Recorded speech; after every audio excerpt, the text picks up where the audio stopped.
You're watching BCTV. We're all about Branford.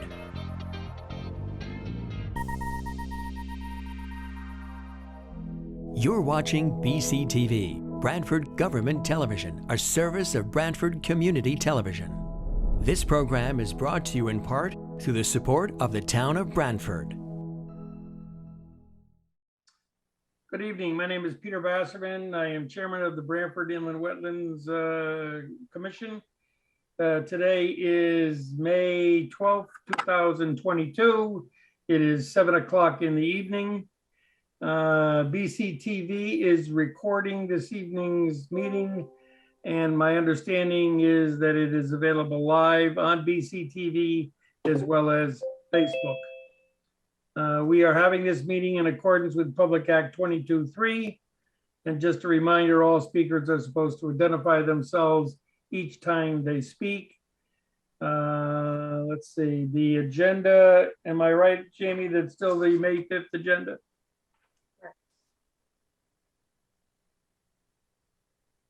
Jamie? Correct. Can you hear me? I can now, yes, thank you.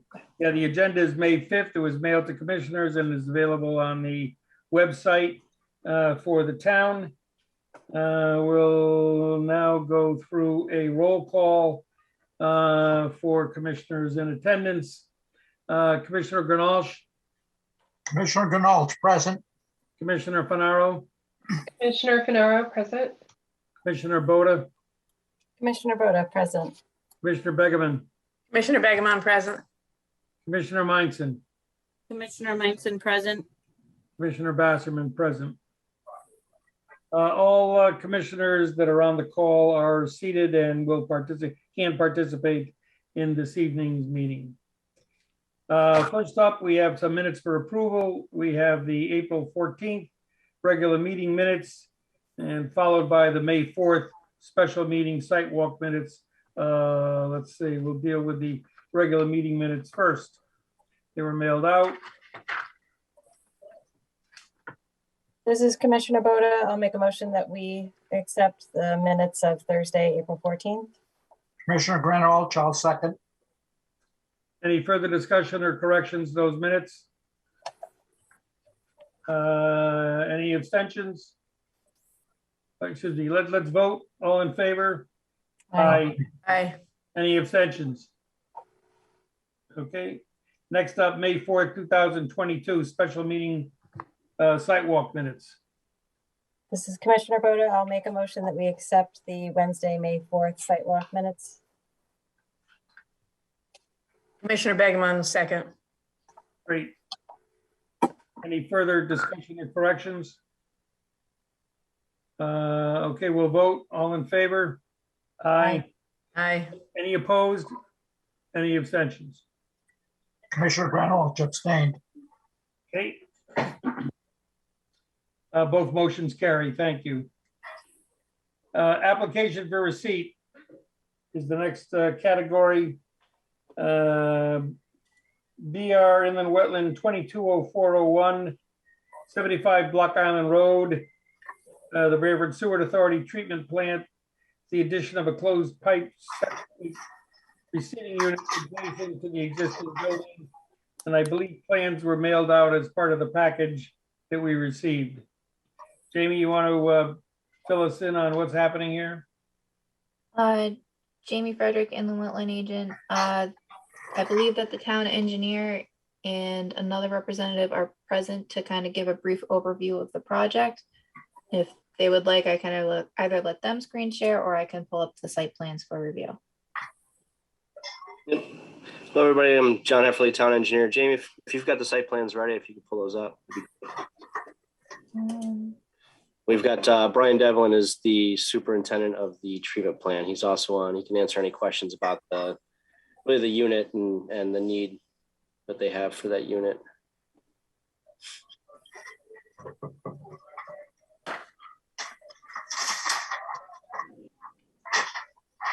All right, John Hefferly, town engineer. Yep, we can see it. Thanks, Jamie. So what you're looking at here is a simple markup. plan for the septic receiving unit. This the genesis of this project was, the town takes septic pump outs from multiple towns in the region. Typically, and as of now, they receive them if you look in the bottom left corner of the plans there, you can see a truck loading building. The trucks pull into that building, they back into that building, hook up, dump their load of septic tank pump outs to be treated through the treatment plant. The initial project was to completely overhaul that building, perhaps add a little bit onto that building. And really the crux of the project was to make sure that the town is getting paid what they should be getting paid for the amounts that are being unloaded from those trucks. Right now, it's just, a truck backs in, unloads their load, says we unloaded 2,000 gallons. They may have unloaded 3,000, 4,000 gallons. So the town's not getting the revenue that we would be expecting from. However, the project kind of took a turn. In order to put the equipment within that building and rehab that building would have to be essentially bomb-proof, which is really not feasible for the amount of dollars that we had allocated this project. So in lieu of that, this started actually with the previous superintendent, Dan Gregory. Now Brian Devlin has taken over the project. I was looking at this outdoor unit. That's a standalone unit that would be away from the building enough for fire code, building code, so we wouldn't have to worry about bomb proofing the building. Be a closed system, so the haulers still pull up to this unit. They would hook up the piping to their truck. Everything would be closed. They would pump their septage into the plant.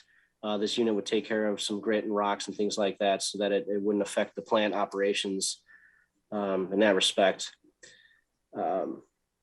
As a result of having to place this outside of the building, there is about 900 square feet, I want to say, of pavement that would have to be placed down just to allow those trucks to back into those spots and hook up their trucks in order to pump out. So that's where you see, the red line is the existing limits of pavement. The blue line is what the proposed limits of pavement would be. As far as existing conditions go, the inland wetlands are really right about where that chain link fence line starts. Everything inside on the plant side of that fence is mowed regularly and maintained. So, from the new pavement that would go in, we would still have that slope down to the wetlands. There is a small drain within the system that would take any kind of drippings, if you would, when they disconnect their pipes. And that would go into the plant to be treated through the plant and then discharged in a normal manner. So if you have any questions about the site, I can answer those. If you have any questions about the unit, I think Brian would be able to answer those. So happy to answer any questions. Jamie Frederick and the Wetland Agent, just want to insert real quick that Commissioner Mark Steinberg has joined the meeting as well. And I'll share a quick GIS with an aerial image so the commissioners can kind of get a feel for the site and where we're talking about. This is the building, and the additional pavement and receiving will be adjacent to the pavement right here. And the fence line would be the edge of the lawn, which is approximately here. We do have a wetland delineation for the northeast side of the wetland, but we don't have anything in this area. It's Commissioner Basserman. Jamie, with Commissioner Steinberg joining, are we still okay with everyone being seated? Yes, he would be seated. Thank you. I guess I have a question regarding the comment about needing to have some bomb protection for the building. Who actually establishes that requirement? This is John Hefferly. That would be the National Fire Code and the National Building Code. Is that something that's true today, that the building is bomb-proof, or is this something new, or only comes into play when a reconstruction is done? Yeah, this is John, the town engineer. So anytime this would be something that would come into play due to current code. So we would be placing a piece of equipment that is, electrified, that they were worried about through the code. They were worried about, this having some sort of effect within the building if something were to happen. So that's what kind of triggers that bomb-proofing code. And that's, Excuse me, this is the superintendent. I'm also an electrical contractor. And with the code, the 500 NEC code is explosion-proof apparatus. And we deal with methane gas and hydrogen sulfide that can be explosive. So by the NEC code, they require the explosive equipment to be explosive-proof. And that's the code on the electrical end. and that's not in play today with the current configuration and equipment? We do have equipment in there now. They do, when they built it in 201, looking at the fire panels and all back then, I don't see the explosion-proof apparatus like it should be today.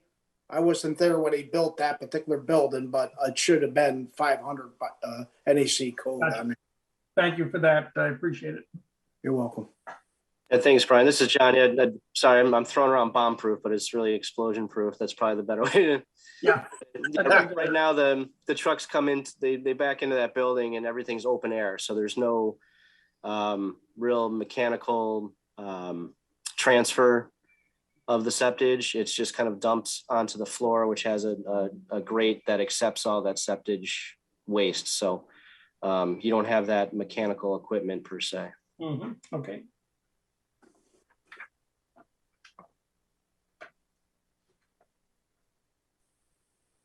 This is Commissioner Boda. Is there, you doing removal of soil grading?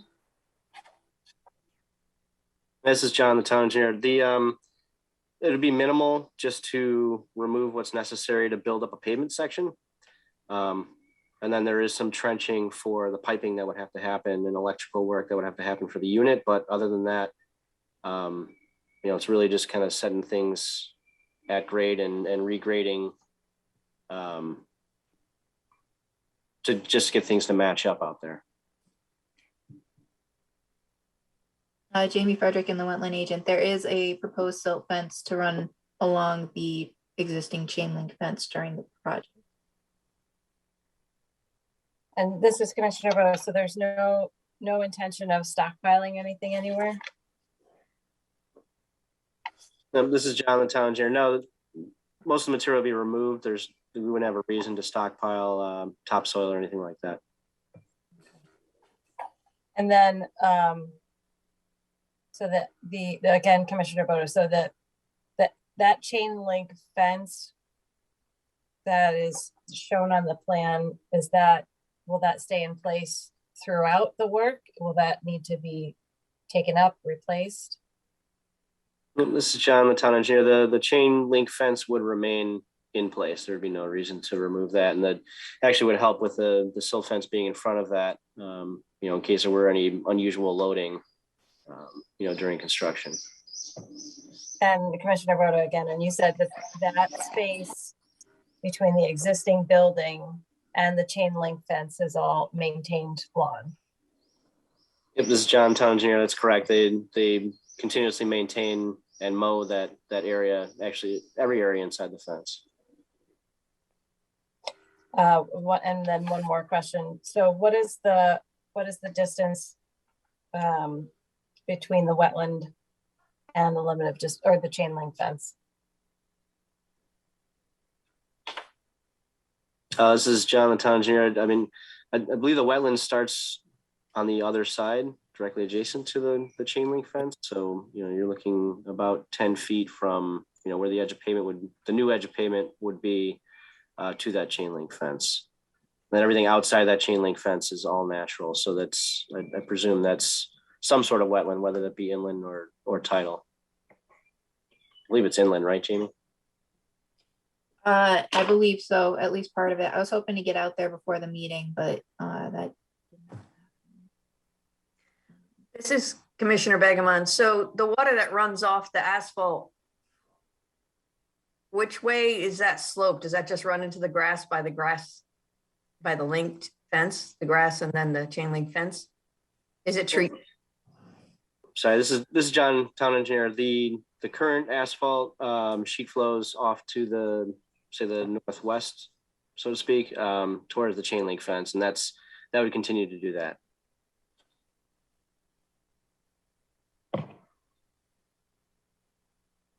This is Commissioner Wasserman.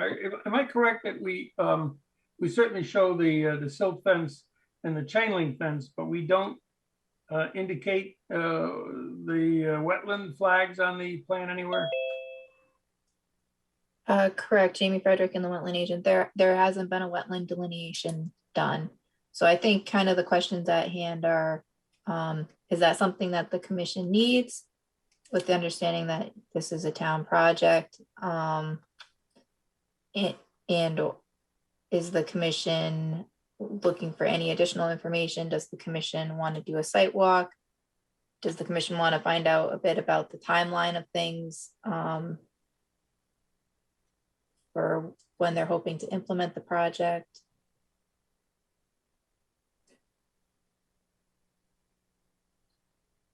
Well, I guess we don't have anything other than the question that was raised by Commissioner Boda and answered as to the distance between the wetland and the chain link fence. So I think that the kind of the assumption is that the wetland is basically at the chain link fence. And the distance from the proposed activity to the chain link fence is about 10 feet. Okay. So we accept as a matter of record that the wetland line and the chain link fence line are simultaneous or the same. That's what's being requested. Mm-hmm. As John, the town engineer, I mean, you can kind of see it through this aerial. The straight lines along that property, kind of delineate where that chain link fence is and where that wetland vegetation is really, established there. This is Commissioner Bassman. Jamie, can you use the pointer and help me see what John just discussed? So I think what he was discussing is you can kind of see that there's green lawn right here. And then there's kind of like the straight line that demarks, this is where the chain link fence is. And you can see that it's clearly maintained as lawn on, say, the inside of the fence, and on the outside, it looks like it's wetland vegetation.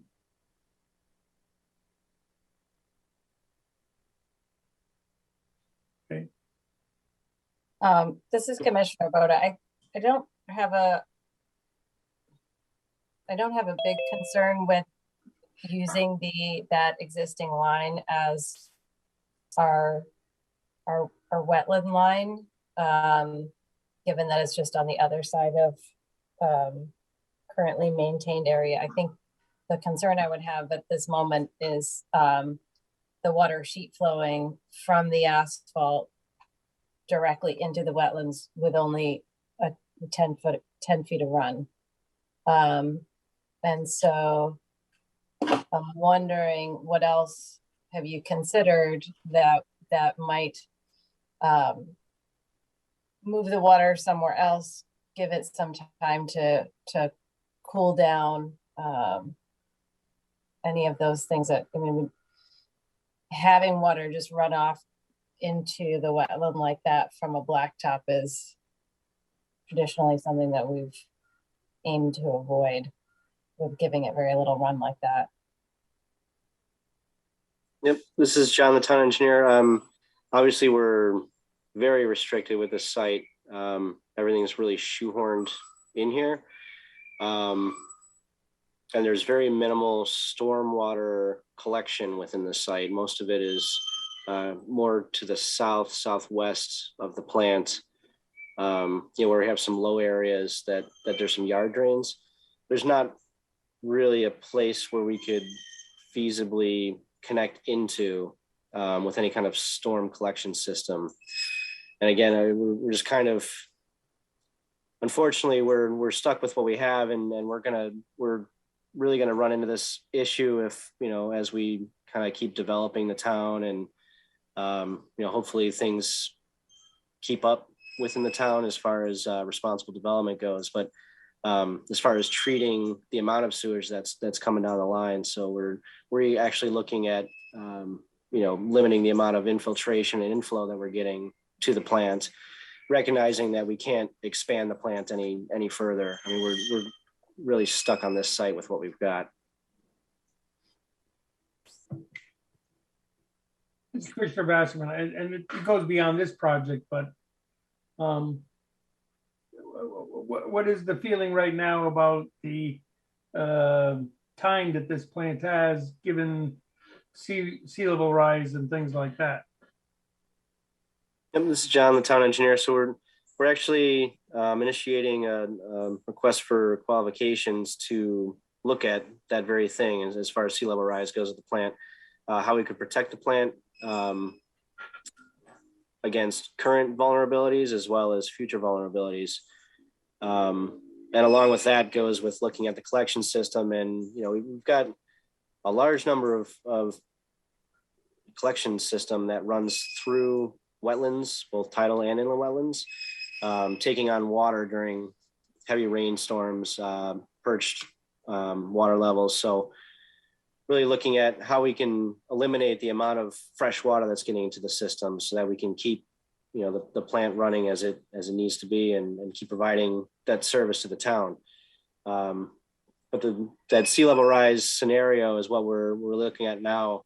Looking at a engineering study probably within the next couple of years, having something out, and then really there's going to be a ton of funding coming down. So we're hoping to be able to jump on board with that and do something with that. So you may see us down the line looking for some other permitting, trying to protect the plant from future vulnerabilities. So. But it is Commissioner Basser, but it sounds like it's protection as opposed to looking for a new site. Yeah, this is John, the town engineer. Yeah, there's the expense of moving this site would be enormous and cost prohibitive. So it would be protecting the site, the existing site.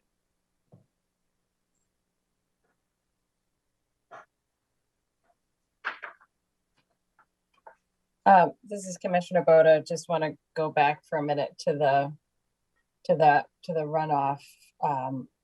I'm wondering if you've thought about, and not a fancy infiltration system, but even something as simple as a drain along the side of it, akin to either a French drain or a roof drain, just to let that water cool down before it just runs from the blacktop, and it has maybe 10 feet until it hits the wetland.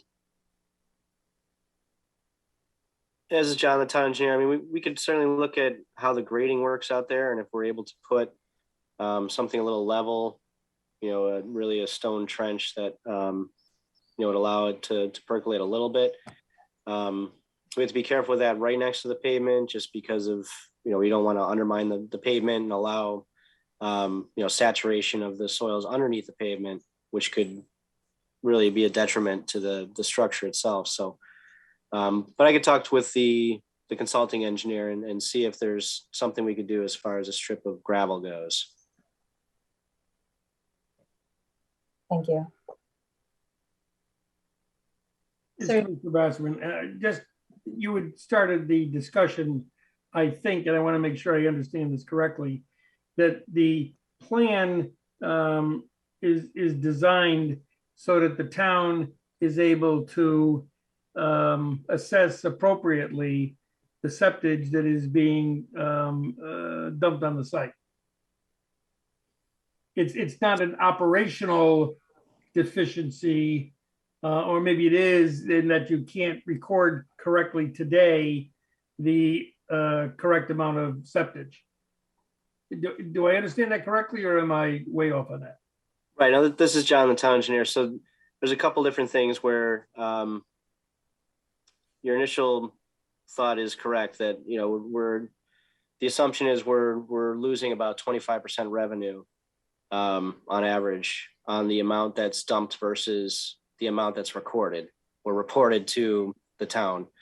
So that makes a big difference in the operations of the plant. And then with Brian being able to manage what's coming in and offset that and make sure that we have, a clean running plant. Right. And then the other side of things is that Brian has equipment that's sitting outside that he would now be able to park within that building to keep out of the rain, and any kind of leaks or anything like that would be contained within the building. So that's another thing that Brian's looking forward to be able to get equipment outside of or inside of a building as opposed to being open to the elements. Great. Thank you. All right, this is not actionable this evening, correct? This is Commissioner Fenaro. I just had a suggestion about the runoff and maybe looking into plants that can collect water as opposed to a drainage system that would maybe be more detrimental in the area, but plants is a possibility as well. This is John, the town engineer. We could look at what plants might be extremely low maintenance and tolerant of the environment that they're in. Obviously a very high used area. So we wouldn't want to plant something and then it just be neglected. And essentially it'd be back to where you are now, where it's just a mowed area. So, but I'll ask I could ask the consultant about that as well, if he's got any suggestions. Great. Anybody else?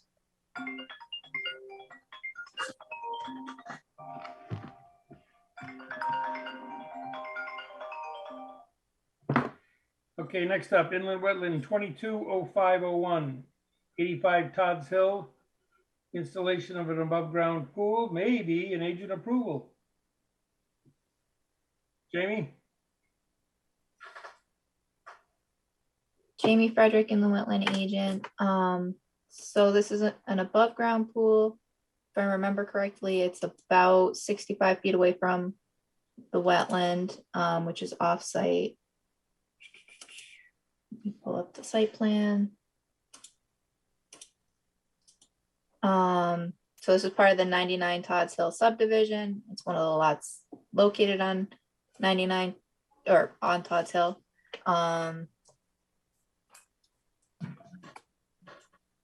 So they're looking to locate the pool in the backyard. The rain garden location is, this is the actual rain garden location and the footing drain outlet. This is the proposed pool. They are proposing to put in a retaining wall on the uphill side of the pool, less than 3 feet tall, to kind of help with the minor slope that they have out there. The grading at the base of the pool would remain the same and tie into the existing grade. And they're looking to take some of that material that they're taking out and putting it over in this area of the yard to help level that area. They have a proposed silt fence. I guess the biggest change here is there's a retaining wall compared to a lot of the ones I do administratively, but I still think it falls within the scope of something that could be processed administratively, unless the commission has any questions or concerns, and the property owners are present in case you have any questions for them directly.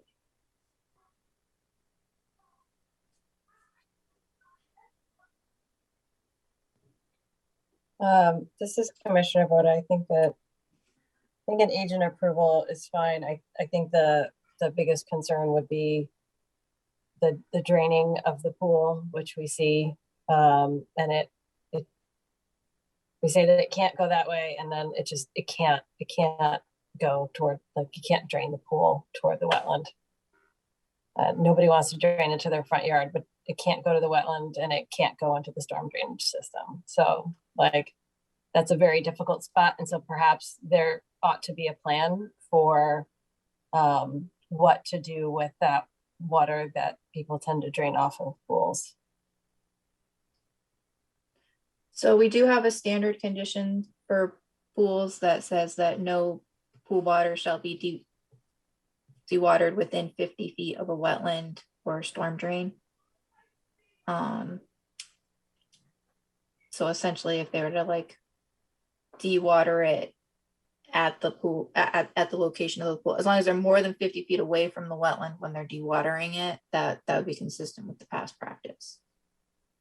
I'm just wondering, this is Commissioner Boda, about the impact on the rain garden. And I'm not suggesting that anybody's going to do that, but I think given the proximity to the rain garden, which is serving its own function, and then the wetland, that it would make sense in this particular case to just ensure that the homeowners have a plan of what to do when they want to dewater, so that it's not like, okay, I have this permit that says I cannot do this, but I don't actually, there's not an actionable plan about what to do instead. And so perhaps that's a conversation that you can, you can have with the homeowners as part of the agent approval.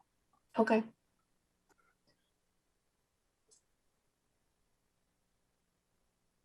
Commissioner Bassman, does any commissioner feel that agent approval is not appropriate for this application? Great. Sounds like wetland 220501 is designated for agent approval. All right. So since the homeowners are present, I'm just gonna comment real quick. I'll be in touch with you. Okay. Thank you guys all so much. Thank you. Inland wetland 220502, 32 Ramblewood Drive, construction of a deck. And we have a possible agent approval again with the consideration maybe of a soil scientist's report. Do we have that? Jamie Frederick, inland wetland agent. So the deck is a second level deck off the back of the house. I believe you should be able to see the GIS map showing the house. The proposed deck location is off the back here. There's an existing play area right here, which they're proposing to move over towards the driveway area. The scan quality is not the best, but there's a water course that goes through the backyard. And you can see in the back, we have a wetland delineation from previous application on the back side of the wetland. I did meet with the property owner out on the site, and I did take just 2 quick little samples to try and see if I could find anything indicative of wetland soils. And I did find some modeling at the edge of the lawn, but I didn't do anything extensive. I wasn't trying to do, soil scientist's job. But the question is, given that the ground disturbance is essentially limited to the footings, granted, I believe they're also looking to put crushed stone underneath the deck. Does the commission feel that it's necessary to have the soils report for this application's review? Or is that something that would be okay to waive? And then the other question is whether or not you're okay with agent review of this application. I do have some photos from when I was out there. So I believe kind of in this area is that water course. And this is kind of part of the area I was questioning as to whether it was wetland. Again, kind of the edge of the lawn looks a little bit suspect, but not sure. So this is approximately the area they're looking to move the place at. This is the water course. And so the existing play set, and then the deck would be going approximately in this location here. This is Commissioner Grassman. The number 32 on the plan indicates what? I think the address. Yep, that's the house address. Okay, so the distance then between the play area and I guess it's the blue line on the maps, Jamie, is that what I'm should be looking at for distance to the wetland? Or water course? Yeah, so there's the play area and then there's also the deck. So the deck is what they're constructing, and the play area is kind of like more open than this box implies. So I would say it's probably, looking at the scale, 30 to 40 feet from the water course. Okay.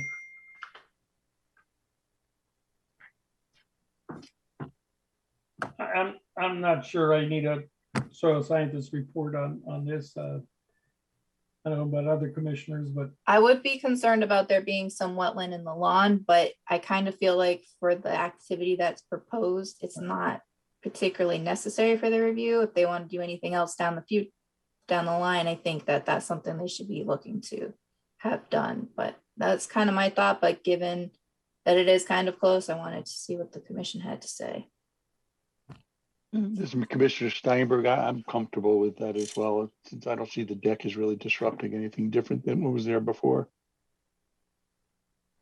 Yeah, this is Commissioner Boda. I agree, and and also with what Jamie said, just I think in this particular case that it's on an existing footprint, an existing lawn, and that play area is not a permanent solid structure, but also that it's important for the homeowners to know that if they wanted to do anytime they want to do additional work, they should always come back and check with the commission.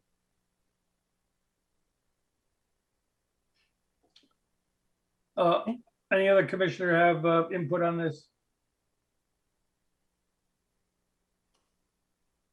Commissioner Begman, I'm okay with agent approval. Not hearing any negative, I would say this falls into your area of responsibility, Jamie. Okay. And I'm not sure, but I believe again, we have the property owner present. If that's the case, I'll be in touch with you. If not tomorrow, then next week. Thank you very much, guys. I appreciate your time. Yep. Okay, next up, applications for review in Linwell 220302 Hemlock Road. We have a erosion issue on an embankment.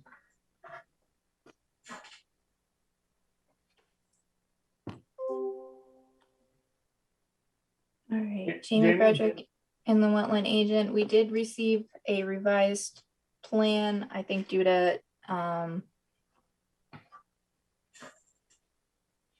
some issues not their control. It's a markup of the previous plan with the additional things the commission was looking for. And I believe that the project engineer is present this evening, so I can share the plan. And if Fedis wants to go over the proposal, I believe at the last meeting, the commission was asking about alternatives that were considered and whether there's any known change in the amount of discharge at this location.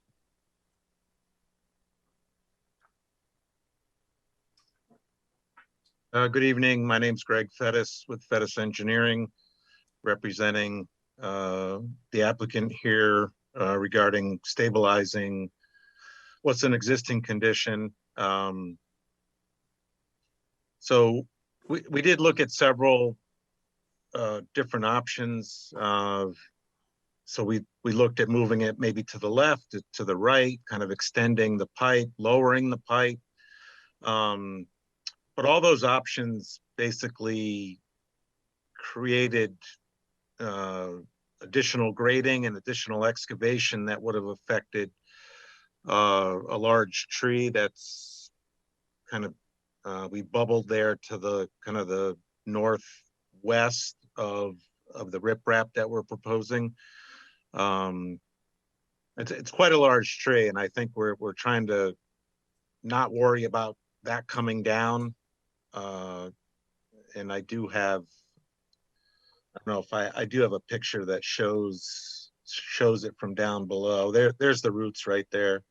The roots in the base of the tree. So it's a pretty large tree. And I think it's been just based on my experience and looking at the site several times over the last few months. It's held up pretty well. And I think it just needs a little refreshing of some larger stones. You can see that one large stone down at the bottom of the hill. So we're proposing a few more of those larger stones to basically create a plunge pool and kind of fill in with some smaller surge stone and smaller riprap. We're proposing to keep the roots exposed as they are today. We're not going to excavate in that area. The other side, the opposite side of those roots is relatively stable. So I think any kind of excavation or any kind of changes to what we have out there will just create more of a disturbance and more potential for loss of vegetation and loss of those trees. If you could go back to the site plan, we did show a silt fence backed hay bales all along there, which we would inspect weekly and after any large storms.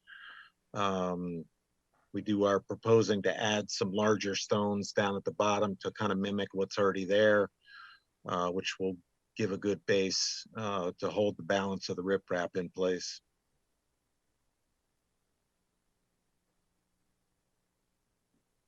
So I'm happy to answer any questions if there's anything specific to what we're proposing. We will do it in a dry period over the summer and just, forecast out.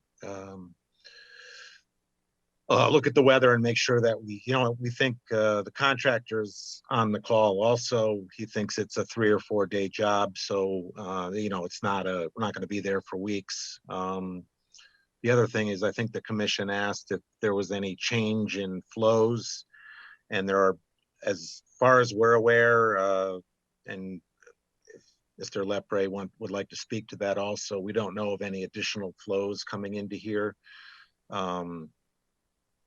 There is potential from surface flow to find its way down here, but when we get in there to do this work, we'll make sure that any flow coming not from the road, but from the adjacent bank gets back into the basin and is in a controlled manner, as opposed to just flowing over the edge.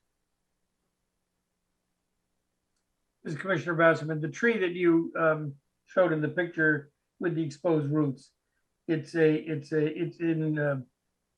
good shape other than the exposed roots? Well, I think it's in decent shape. I don't think it's going to last, another 30 or 40 years, but I think it's, it's got some life in it. All right, that was going to be my I guess my other question, which is given, natural events, what would we expect that tree to be able to withstand the continued erosion? Well, I don't think the erosion is going to further the problems with the roots. I think we're trying to stabilize the water coming out of the drain and slow it down basically before it gets into the wetlands. I don't think the stream, although I don't know for a fact, I don't think the stream gets up to that level, even when it's flowing at full force.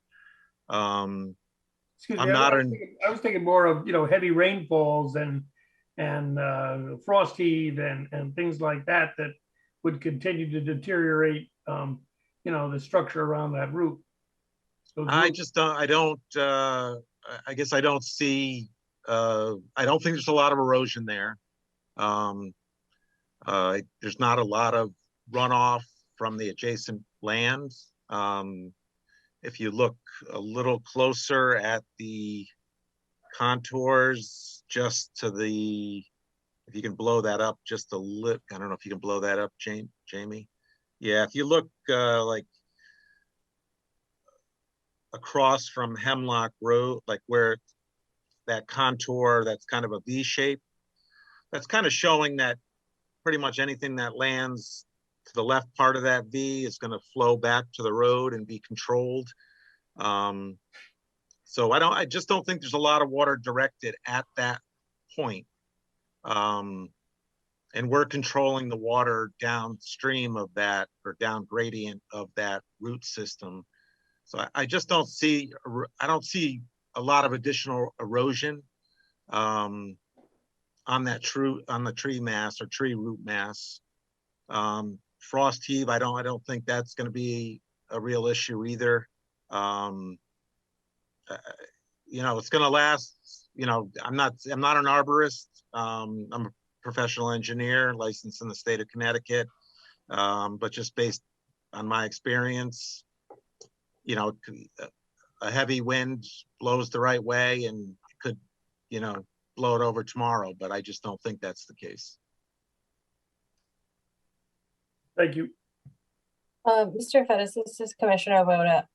So one of the questions had been about if there was new stormwater contributions, but I think the original question was if you had looked, like, I'm wondering what is contributing to that particular outfall and how far back in the system did you consider for a solution? I mean, is it just these two storm drains that are contributing to that outfall, or is there an additional pipe that is then going to that storm drain and then to the outfall? There's a smaller pipe coming into that basin across the street from the development. I don't have any idea. If I was to guess, it would be some roof drains, possibly a yard drain that's tied into it. But I just don't see, I don't see, separate of the water coming down the street, you know, I don't see extensive piping coming into any of this. But again, we didn't do a study. It's lasted 40 or however long it's been in place. I don't know. Someone told me 40 or 50 years ago this was built. You know, it's lasted a pretty long time. It's a tough spot. You know, if we were going to do it over, we would have done it a little different.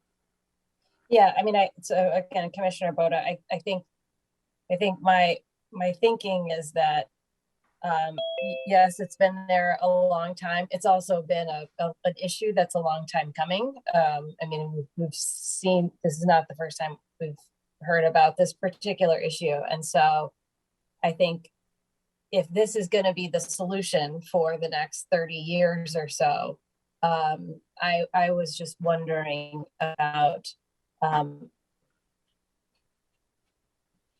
how this solution was going to work over the long run. And additionally, if there had been some other considerations on how to diminish the volume that was coming out all at once. And so that was really, I think, where some of those questions came from. It sounds like no. But I'm not sure. What the proposal will do is not have such a direct discharge to the wetlands. The way it's set up is it's basically creating, I don't know if there's a picture from the side, Jamie, or even the cross section down below. better plug in. Is there a I am plugged in. This is Commissioner Boda. Is there a pre and post hydrograph for this? We did not do any drainage study for it. This is Greg Fettis again, sorry. So if you look at the cross section, the pipe is, it's just coming, it's almost like a I don't know, it could be like a fire hose. The water is going to shoot out and be more of a direct discharge into the wetland. And what we're proposing or trying to propose is for that kind of plunge pool, and the scales are different here, so it's not going to look exactly, but the proposal would be that, leave the pipe as it is, the water comes out, it kind of hits that rock sticking up and kind of ponds in that kind of plunge pool, and then it kind of works its way to the brook. Probably currently, we can look at one of the photos, I think that Jamie had put up before, there's really just one rock, and it's just basically shoots right down that little bit of smaller surge stone and ends up right in the wetlands. So I think, again, it's not textbook solution to the problem, but it'll help it tremendously from what's there today.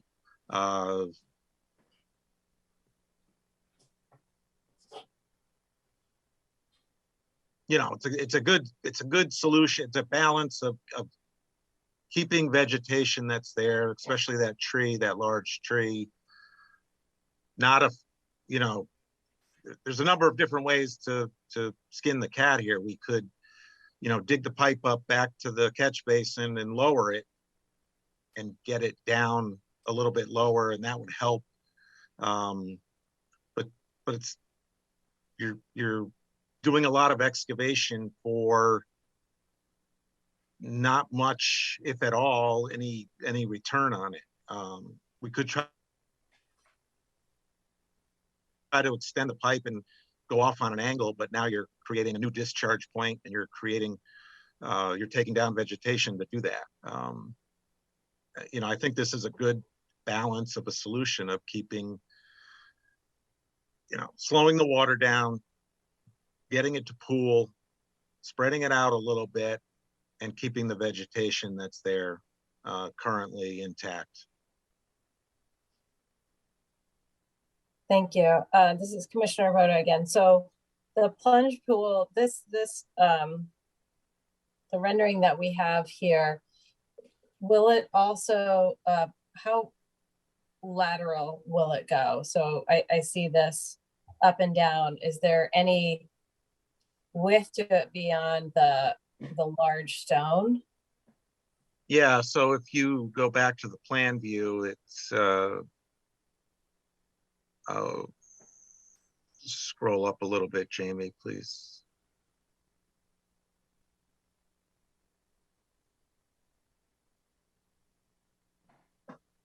Yeah, so that I would say it's probably it's going to be a little bit of field judgment when we're out there, but at the widest part, it's probably 8 to 10 feet wide.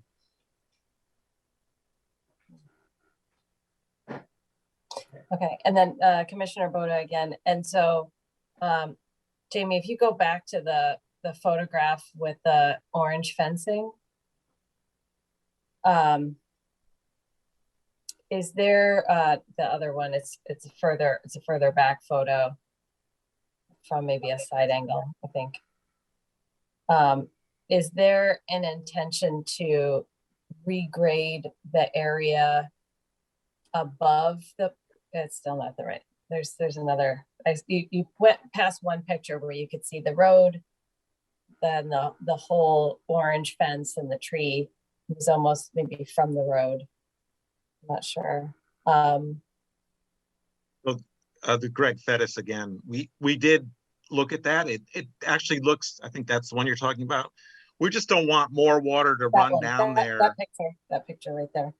Yeah, Greg Fettis. So we don't want any more water to find its way over that bank and create like a point discharge going over the bank. So it's actually graded pretty well there to where water is not coming down. I guess it's Hemlock Road on the shoulder and running down in that area.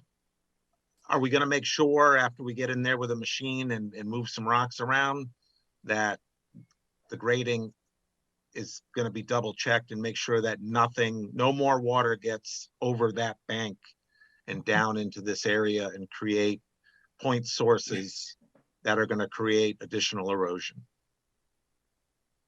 So we don't think we're going to do minimal grading, just enough to make sure that no water gets down there. Okay, Commissioner Boda, one more. Sorry. Are there sumps in those catch basins? There are, yes. And are they maintained? That I don't know. Okay, so we'll circle. Let's circle back to that one because maybe that because that should help, right? I mean, those, in order for the water to not be flying out of there, the sumps really need to be cleaned and maintained on a regular basis. Well, I would, Greg Fettis again, I would say that as long as they're not full and sand and or debris is just flowing out of the pipe, if there's, you know, a couple inches of sand at the bottom, it's not going to affect the flow. Yeah. But if they're full, yes, that would affect the flow. Yeah. Okay. Thank you. I think that those are all my questions.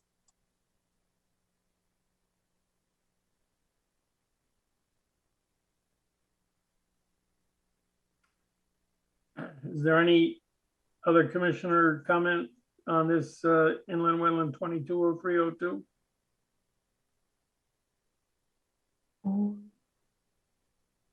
Jamie Frederick in the Wetland Agent. I just wanted to mention we did get comments from Regional Water Authority. Essentially, they were erosion controls should be installed prior to any site work. Controls should be inspected weekly, and the project should be scheduled during the dry period of time. I did quickly throw together a staff report. The revised plan was received today, so I do have that drafted with some conditions for consideration. Another one based on tonight's discussion might be the inlet protection of that catch basin if they're trying to grade everything to drain towards it, and then also perhaps the clean out of the catch basins as well at the end of the project. So the commissioners want to look at the site plan again, or you want to look at the staff report, or? I guess, Commissioner Bassman, the question for something like this, where, as I heard the engineers say, you know, this is maybe not something you'd find in a textbook in terms of the solution, but it's designed to mitigate the existing condition. Is this something that we take a look at in a year and see if this panned out the way we thought, or do we sign off on it at the end of the construction and that's it? I did have as a possible condition for consideration monitoring for the first year to make sure that it's working as designed, and that if it's not, that findings should be submitted to the commission, and that could be tweaked a bit if the commission feels appropriate. So that being said,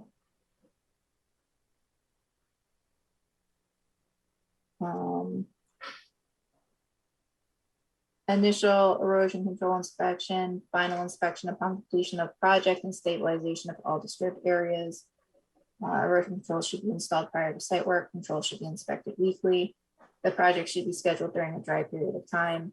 Any disturbed soil at the top of the slope shall be stabilized with vegetation. It was represented to the duly authorized agent that a safety fence / barrier may be proposed at the top of the slope of the drainage improvement. This site plan modification, if proposed, may be approved by the duly authorized agent. And then the last one, the project shall be monitored routinely and after rain events of greater than 1 inch of rainfall for the first year after completion of project to ensure improvement is functioning as designed. If project is not functioning as designed, work shall be assessed for any necessary improvements and findings submitted for review by the commission. Monitoring shall continue past the first year per the proposed maintenance notes. And then of course, the other one I was mentioning about the catch basins, if the commission thinks it's appropriate, regarding inlet protection and cleaning out at the end of the project. Yes, I think that's appropriate. And of course, anything else that the commission would consider.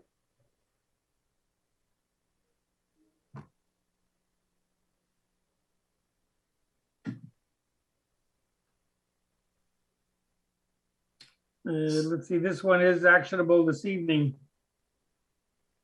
Anybody want to make a proposal? Mr. Chairman, Commissioner Grenold, I will make a motion that we approve the application IW 22.03.02 Hemlock Road based upon the plan submitted by the engineer, and that the conditions as set forth on the screen that we have in front of us, which is the ones that Jamie had just spoken to, be included, and also the general provisions and standard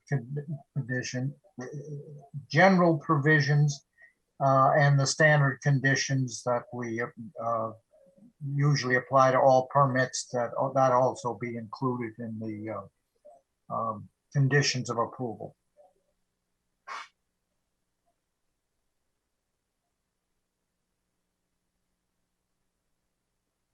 All right, so that's a motion by Commissioner Granolf. Is there a second? Commissioner Steinberg, I'll second that motion. Any additions or amendments to that motion? This is Commissioner Boda. I just want to make sure that Jamie's additions were incorporated into the beyond the standard conditions, the cleaning, then the maintenance of the sumps, as well as I think it was cleaning. Now I don't know, it slipped out of my mind. I don't remember the second one, but maybe Jamie can repeat it. Storm drain, wasn't it? It was inlet protection during the project to make sure that there's not additional material going in. Thank you.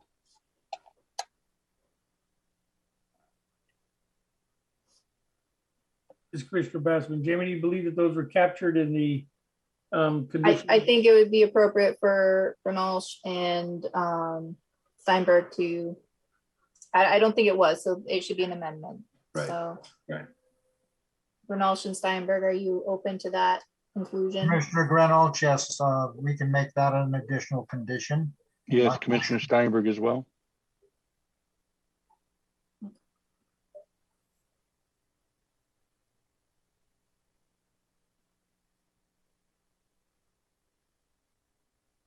Any other items on this application? Yeah, got a motion on the table. Got a vote. I'm just looking to see if there was anything else. Oh, discussion. We voted. Oh, we can't because we got the motion. Okay. Let's vote on the motion as articulated by Commissioner Granolf and amended and approved by Commissioner Granolf and Commissioner Steinberg. Let's see, we'll go in order. Commissioner Boda. Commissioner Boda, aye. Commissioner Steinberg. Commissioner Steinberg, aye. Commissioner Finaro. Commissioner Finaro, aye. Commissioner Granolf. Commissioner Granolf, aye. Commissioner Meinson. Commissioner Meinson, aye. Commissioner Begeman. Commissioner Begeman, aye. Commissioner Bassman, aye. Okay, Thank you. good luck. Thank you. Commissioner Boda, Chairman, before we go on, because the next item is an application for review and possibly we'll have a vote on it tonight. I know that we have some newer commissioners, and I think that the practice of following the questioning of the engineer or the property owner or whomever,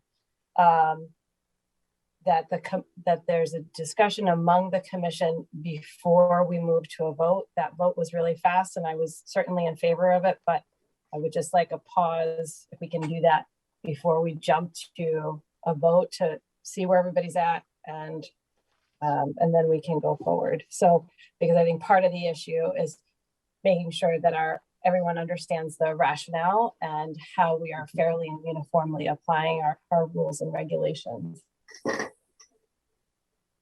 So noted. And then wetland 220402, 125 Thimble Island Road, subdividing a lot and construction of a new single-family home. Good evening. Jim Preddy, Criscolo Engineering, representing the Milanos at 125 Thimble Island Road. Jamie, can I share the screen? Yes.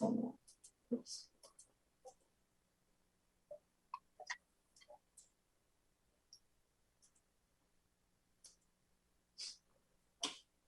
And I'm going to turn off my camera for a minute because my laptop is overheating. Okay. assuming you could all see this, the property at 125 Thimble Road is currently outlined here in this darker line. Is on the corner of Thimble Island Road and West Point Road. That goes back to town property. There's a park back here. The proposal is to split another lot off from the existing home that's here on the corner. The total property is around 84,000 square feet, and we're more or less splitting it evenly. It's a little more weighted one side, but it's pretty close, like 45 and 35. The proposal is to split this off and build a new home up on the rocky area up in this corner, which has tremendous views of the looking toward the southwest, out toward the water. There is an existing historic right-of-way that runs with the property that's on the railroad property for vehicle access. And as you can see on our site development plan, we have a potential house. This is the Milanos are actually working with an architect on the actual design of a house. This is a house that a footprint that I took from another project just as a placeholder for now. But as you can see, the house tucked way up in the corner and the driveway on the right-of-way that goes over the railroad property, which is all upland area. There is a tidal wetland that's been mapped many times in different generations of maps for this property, and can be very evident out when you're out there.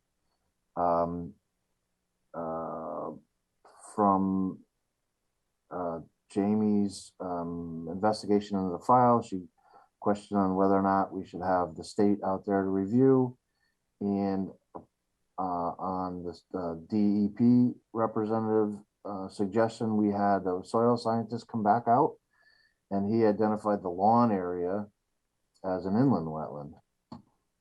There is a sort of a berm that runs along the tidal wetland up into the higher areas. And so you have the tidal wetland on the left-hand side of the berm and an inland wetland on the right-hand side of the berm in what has always been a maintained lawn area. Most of the activity is way up here on the hill in this rocky area. Well, the grassy area that runs up into a rocky area. This lower septic system here is a hypothetical fix for this house if it's ever needed. We needed to show the health department that we could in fact replace the septic system if need be, although the system currently is working fine and it's in some higher area in the front yard. And that needed to stay 50 feet away from the town drainage line that bisects the property. And then 50 feet above that is where the system for the new house is. So we were kind of restrained by what we could do here. This area here really is the only area. It's the most ideal area for the views anyway, but given the plan, we're kind of limited to what they could do within this area here.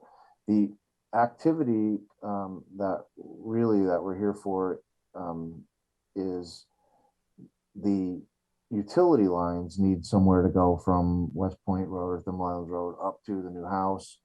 We cannot put them in the easement that's over the railroad company because they don't mention utilities in there, and to try to change the easement with the railroad company would take an act of Congress maybe, or a very long time in any event. So we need to come up through the other property. We thought that given now the evidence of the inland wetland, we have this higher ground in between. It's a few feet higher than the rest of the property. We thought this was the best choice. And it's just trenching for water and power for the new house. We do show a potential run location for a force main for this repair system if it's ever needed. But again, if that ever came to fruition, they would have to come back and see you folks for that. at that time at some point in the future. We did originally, before we realized this was wetland, we did have a plan that, in fact, this was the original one that was submitted. We did show the utilities going along the property line on this side. And that honestly could still be accomplished. We've done this in other situations where we've removed the top organic layer and stockpiled it separately from any of the other excavated material, and then kind of put it back in order. And because this had been all maintained lawn for so many years, I mean, that is a prudent alternative, I suppose. But given that this berm area is higher, and the bottom of the trench would then be higher, and we have tidal issues here on the left-hand side, I still think that's probably the best route. We are showing silt fence on both sides of this trench. It'd be just wide enough for a small machine to get up here and put these lines in with silt fence kind of on both sides. And that's why we're here today. Again, this is just for subdivision approval. So when the house plans are finalized and East Shore has signed off on the actual design of the house and the specifics of the septic system, you folks will get another look at this as a lot by itself for a new home. And at that point, I guess I'll answer any questions.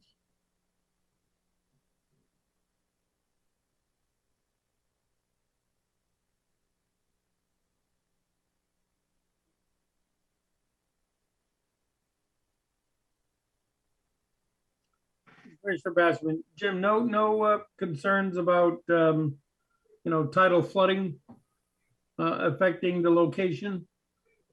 The location of the utilities. Utilities, no, I mean, the utilities will be, in the ground, and they'll be bedded, certainly for that application. Would they be at a higher level between the two wetlands as opposed to the lawn area? Yeah, and that's why I think that location makes the most sense, because we're starting from a higher elevation. So to get, the cover over the water, the bottom of the trench will be a few feet higher than where we were in the lawn. Right. Thank you.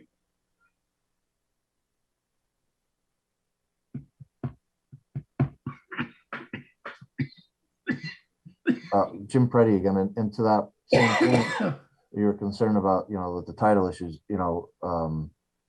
the plastic materials that are available now, kind of, plastic conduits and plastic pressure water lines, and they'd be able to do this really without any, metal piping in the ground.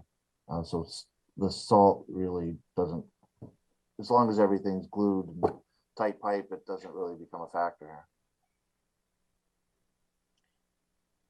Mr. Brody, this is Commissioner Boda. So the laying of the utilities, the work there, and I, as you already mentioned, I think this would come back for a site plan anyway. But can you talk a little bit about the short term, like what would that look like during installation? How long would it take? Would soil need to be stockpiled anywhere for a period of time versus long term? Yeah, again, so the Milanos will own both properties. There will be an opportunity where this potential repair areas that they could take the topsoil that's going to be over this trench here and pile it up here, and then the other material would be most likely coming out and being removed from the site, because you're going to want to put good bedding material in over those pipes to make sure that nothing happens to them. But I think you'd want the native topsoil material that's been here to remain and get put back on top once they're done. But there would be an area here that could be utilized, on the uphill side of it. And this is Commissioner Begeman. When we were out there on top of that berm, what's growing? There were some trees closer or some shrubs closer to West Point Road, but on top of the berm, what's growing? On top of the berm, I mean, what vegetation is going to have to be removed? oh, there, I mean, where we walked there, that was lawn.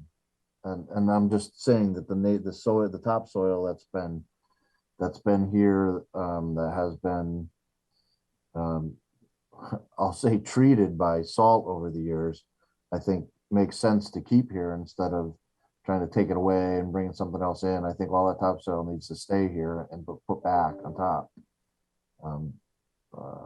to keep the lawn area basically the way it is now.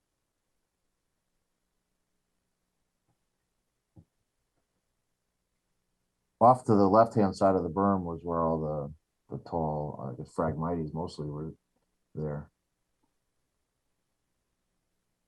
And the knotweed that was down around here. It's Commissioner Bassman, and the knotweed and the Phragmites you're not touching, correct? It looks like they've been around the edge of the lawn down here. It looks like they've been trying to pull some of the knotweed out, but that's a tough battle. It seems to find a way to stick around, but no, there's no plans to go into the tidal wetlands go after the frag. That's pretty extensive there.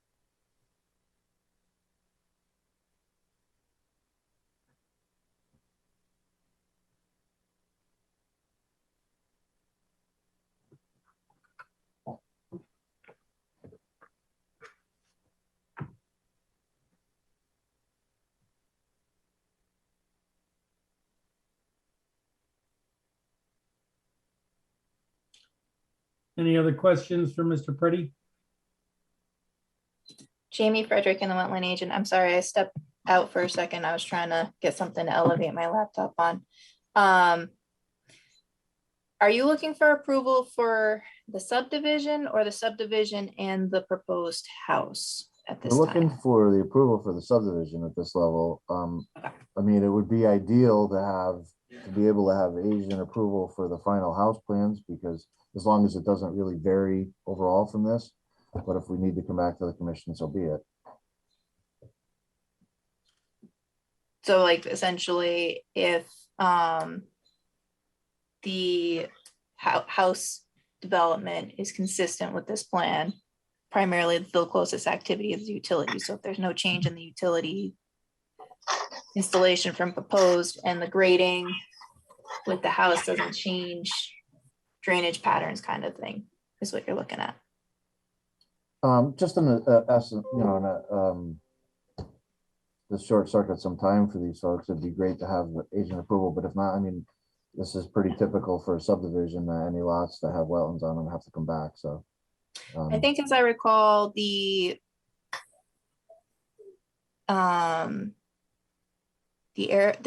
distance from the silt fence to the wetland, with the silt fence for like where the house area is about 70 feet. Does that sound right? To the inland wetland, yeah. Yeah. So I mean, that seems consistent with agent approval. The only activity that's really close is the utilities, and if that were to remain consistent, I think it would be fair to have that be a condition, assuming that it's consistent with what the commission's looking at now. Commissioner Reynolds, that would be another application though, wouldn't it, for the house?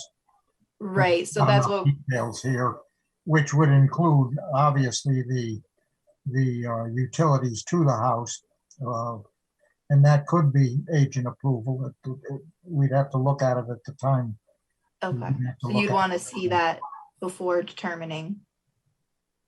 Fair enough.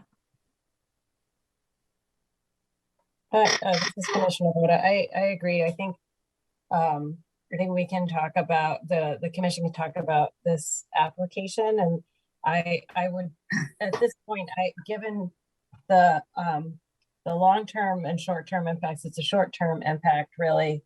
that I would be amenable to this application for the subdivision. I would want to see it back for the individual site plan when it came forward, and then we can make a determination then if it were to go for agent approval. I wouldn't want to include that right now. Sure, that's part of our decision. Fair enough.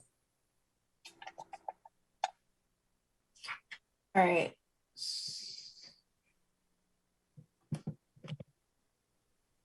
On the application form, it says description of project, split the existing lot into 2 lots. The existing house will remain on 1 lot and construction of a new single family home will be on the other lot, but you're only asking for the subdivision. And you would be okay with the condition of approval being that the development of the house would have to be submitted as a separate application? Jim Preddy again. Yeah, I kind of expected that. Again, that's pretty standard for most subdivisions. So.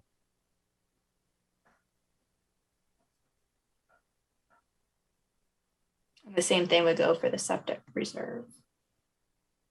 Yeah, and that potentially may never happen, or maybe some point in the future. But so yeah, that would be a separate item.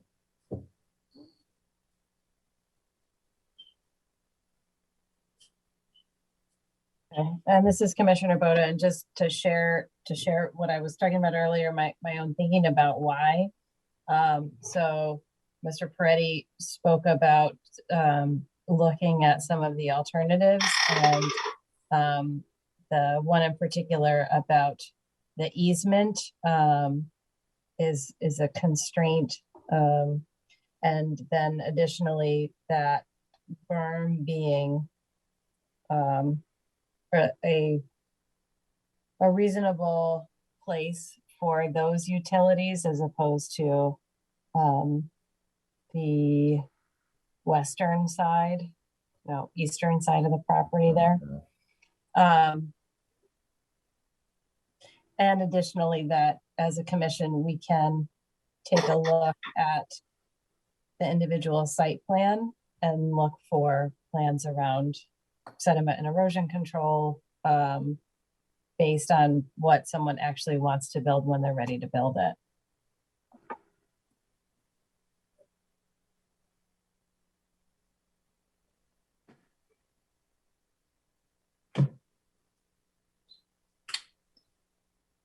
Jamie Frederick in the Wetland agent.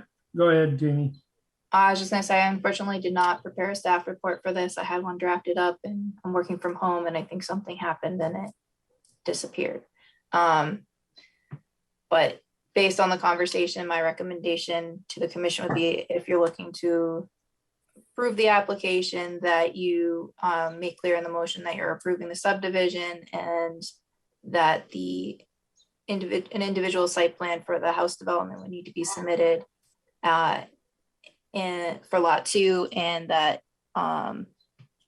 same thing for the reserve septic on lot 1, should it ever be needed.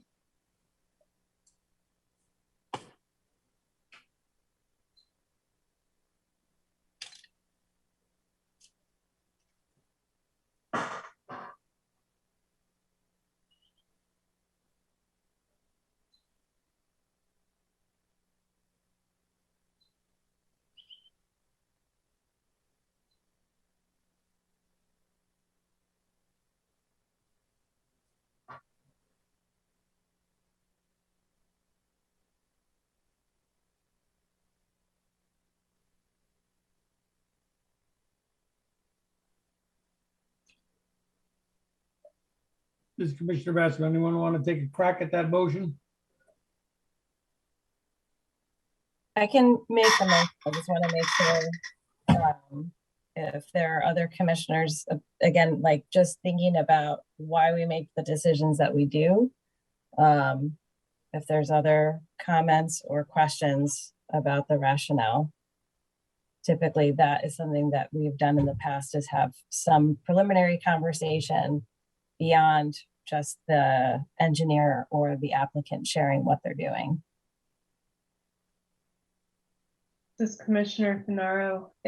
if we're approving just the subdivision today, I don't see, I guess I'm wondering what the downside on that would be, because it's really the other plans that are gonna have a little bit more possible disturbance on the wetland. That would be my thought. So the thing that, this is Commissioner Boda, the thing that permitting the subdivision does is it means that we are beholden to allowing a home on that lot right there. So in the future, when a home comes up for a permit,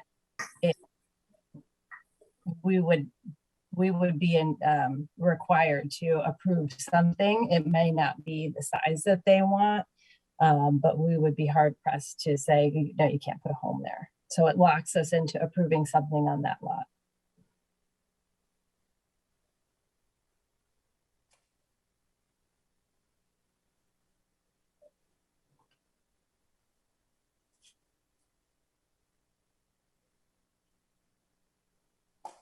There's no happy medium. It's either yes or no kind of thing on this, I'm assuming.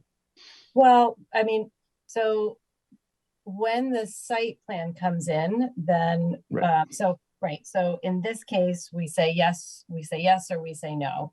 When it comes to the site plan, then we can, if it's like, oh, it's too close to the wetland, but Right. at this point, like now we have the work that's happening right there. So this is the nice thing about this site is it's not, we're not talking about filling a bunch of wetland. So it's a little cleaner than other instances.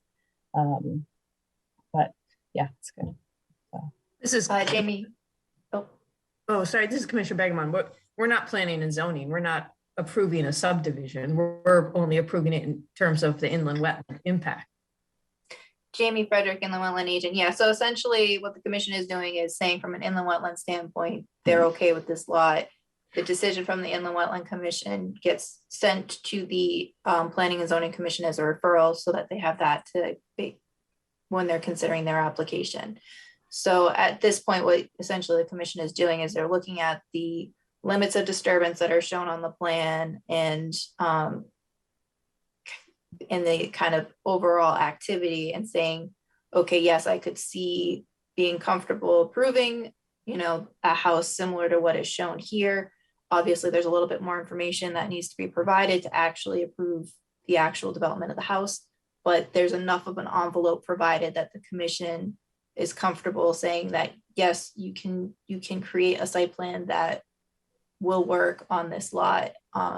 Not saying what that site plan is or isn't really at this point, but kind of saying, yeah, these limits of disturbance seem reasonable, kind of thing. So that's kind of what you're looking at right now for consideration.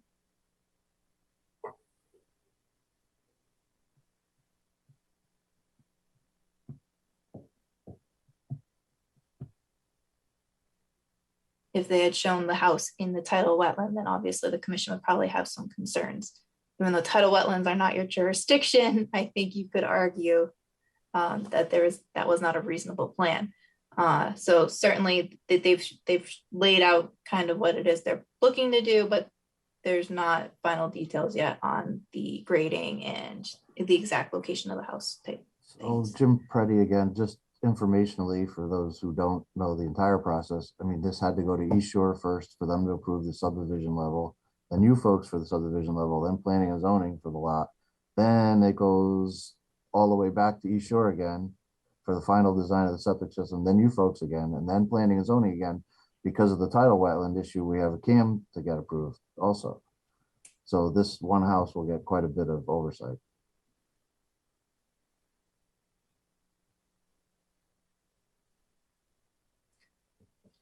This is Commissioner Bassman, given the fact that our responsibility jurisdiction is wetlands, and this subdivision plan address the appropriate laying out of the utility in order to make this subdivision happen, I don't see any good reason why we cannot go forward and grant approval for the subdivision of the lot.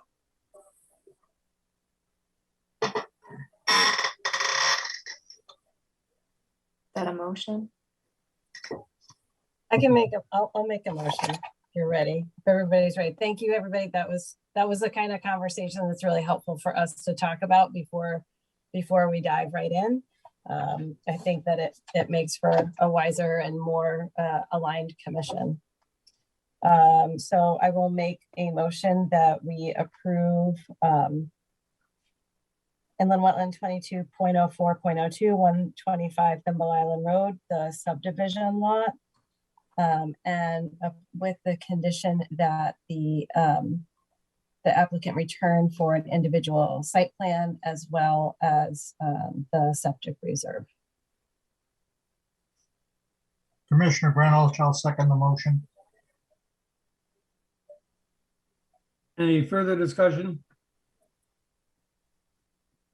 Sorry, just to clarify, when you say return with site plan and septic reserve, you mean with separate applications? With separate application, I'll amend my motion to return with separate applications for the individual site plan as well as the septic reserve.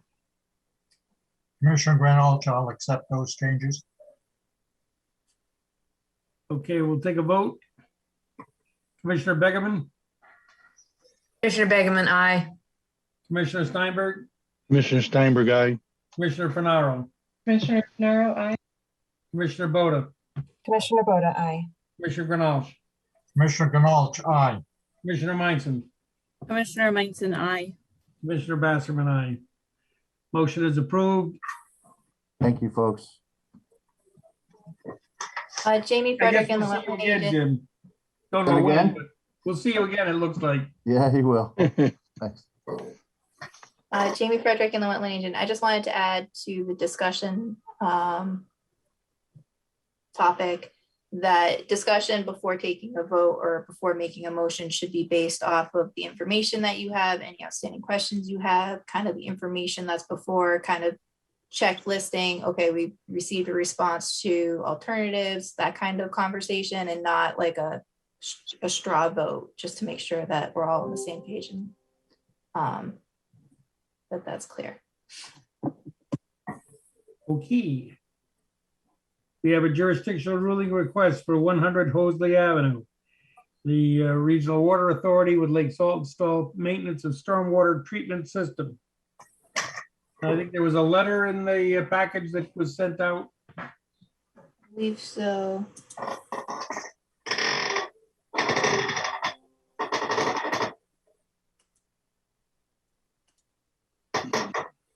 Amy Frederick in the wetland agent. I believe that we have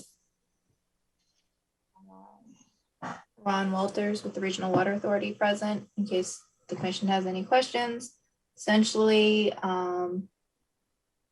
they are looking to do some maintenance work on drainage swale.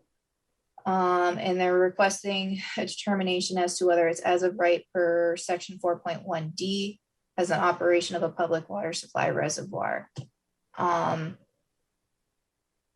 So specifically section 4.1D reads, the following operations and uses shall be permitted in inland wetlands and watercourses as of right per section CGS section 22A40A. The agency shall make the determination as to whether proposed activity meets the definition that it is as of right or is a regulated activity.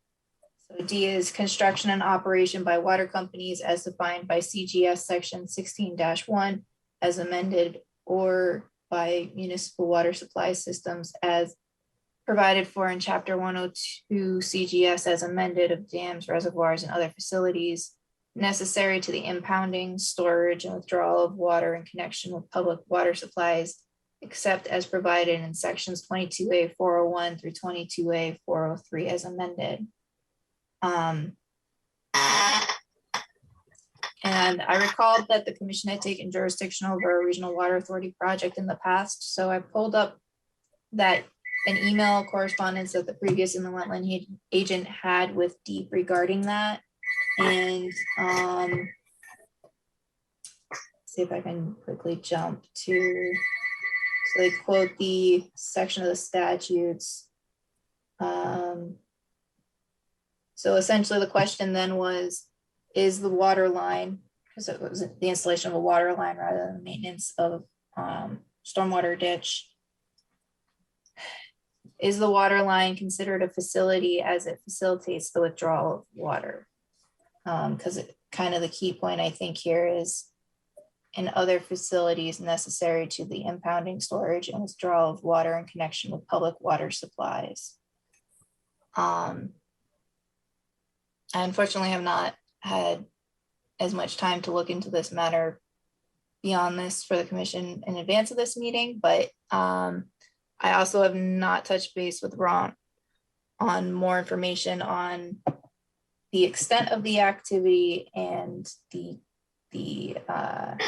actual location specifically of the activity, although we did get a general GIS map or aerial image. So with that, I don't know if the commission has any questions or if you want to open it up for a presentation from the Regional Water Authority.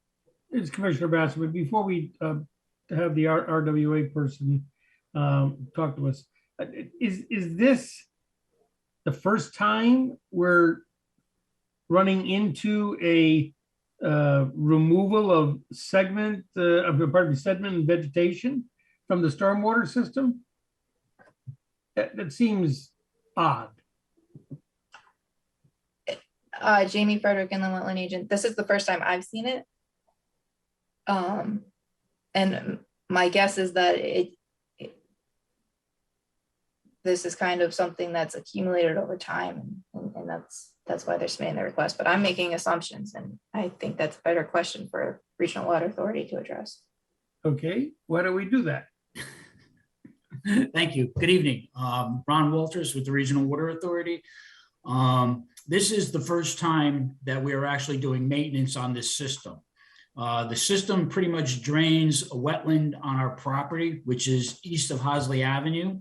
So there's really no development there. The system was installed in 1998, so it's about 20 years.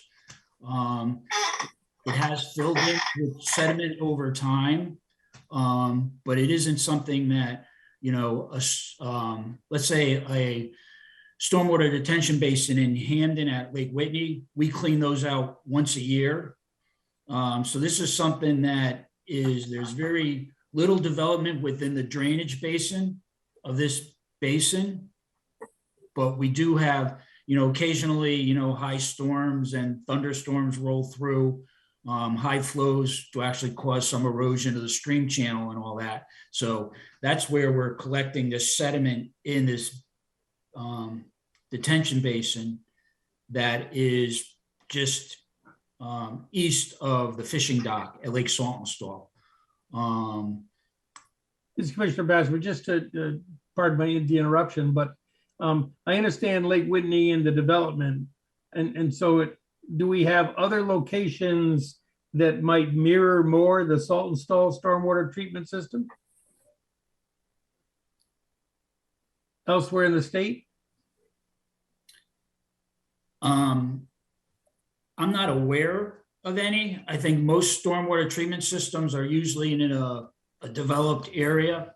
This is kind of unique because it's in an area that's pretty much all forested and wetlands, so that we don't have a large load of sediment and road sand and all that. You know, it does drain a portion of Hosley Avenue and probably a portion of Cherry Hill Road, but it's not a large portion of the watershed. It's mostly undeveloped wetlands. Thank you. That helps the understanding of why we're at where we're at. And I guess one question is how long do you expect to take to remove the 15 cubic yards?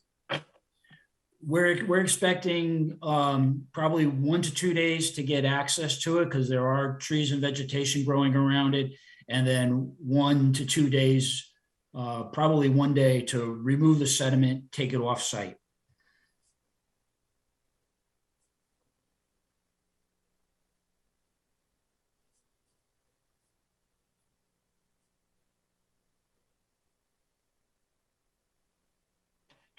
This is Commissioner Finaro. I'm just curious what having that sediment there, what it's creating, what it's causing, the negative effects of it.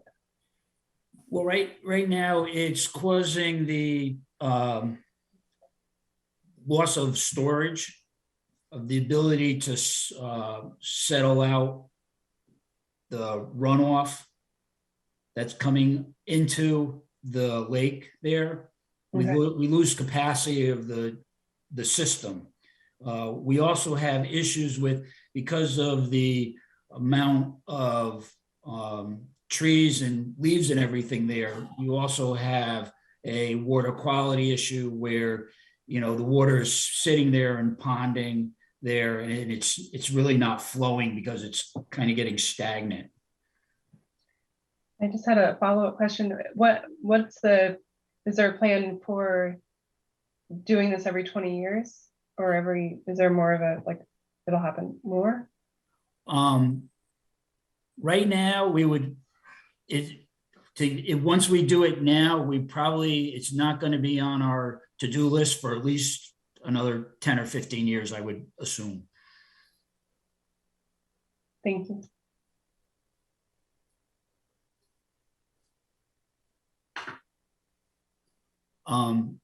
If the commission would like, I'd be more than happy to do a site visit there so they could see what we're actually planning on doing. This is Commissioner Boda. I think a site walk would be helpful to see.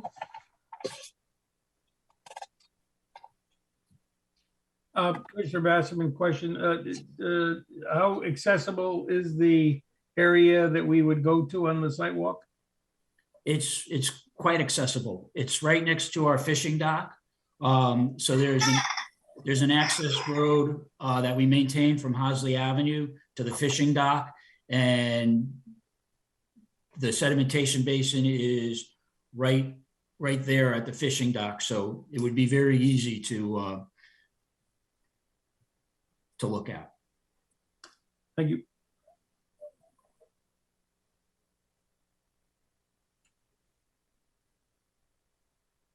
Well, this may be the only time we have in the next 15 years to kind of look at something like this. So why not? When do we want to schedule this? That's up to the commission. I'm available pretty much all but the second Tuesday of the month.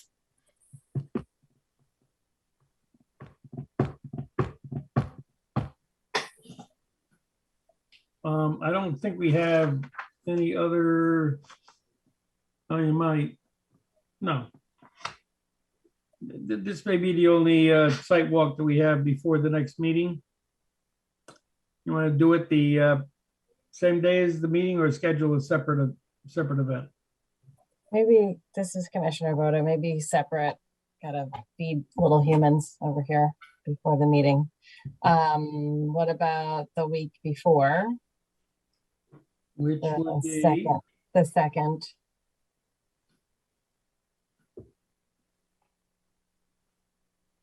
June 2nd, no. Yes. All right. Okay, any negatives on June 2nd site walk at the Lake Salt Store Stormwater Treatment System? What time? What time is good for everyone? 5. 5 o'clock. Going once. Going twice. 5 o'clock.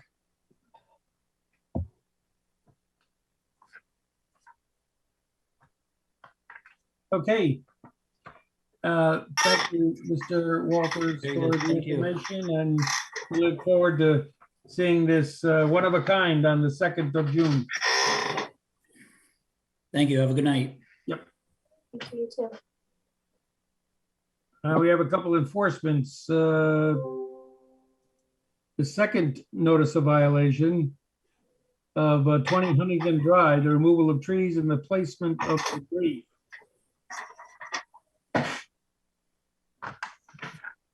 Jamie? Jamie Frederick and the wetland agent. So back in 2020, there was an initial, I think it actually started in 2019 prior to my return to this office. There was some tree removal activity that occurred. And the property owner was to come up with a planting plan to stabilize the area. There were some personal issues at the time, and eventually the area kind of became revegetated on its own. So it kind of fell off my important list, and there was never any real follow-up on it. However, it came to my attention that there was some additional activity, some tree removal, and that included the accumulation of woody debris in the back near where the wetland area was. So I reached back out to the property owner. I'm not sure if they're on the call.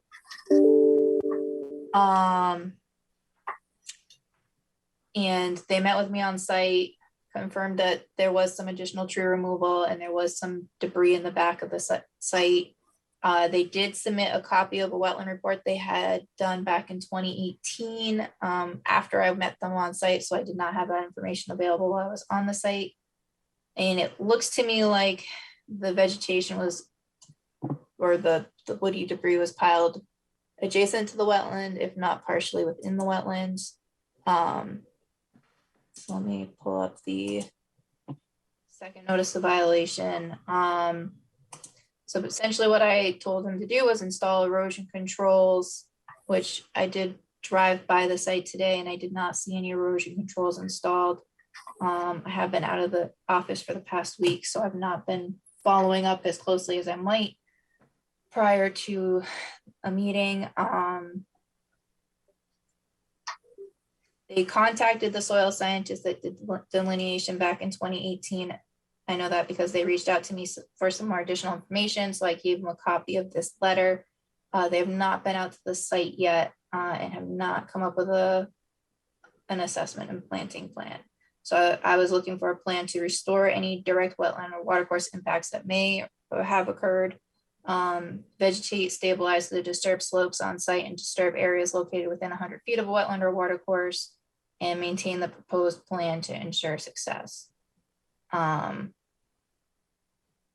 the plan has not been submitted yet, but as I've said, he has reached out to the soil scientist at least. So this is the disturbed slope area. It's completely void of vegetation essentially again. I mean, there's obviously the trees holding everything in place, but there's a significant amount of bare soil. Sideways photo for you. So I had asked for erosion controls to be installed at the base of this slope because there is a pond here and there's another pond down slope a little bit.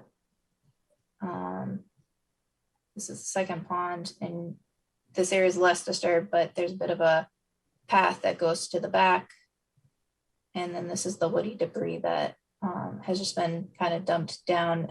I think it's adjacent to the wetland, but I'm not really sure if it's partially in. You can see there's some skunk cabbage on the other side here.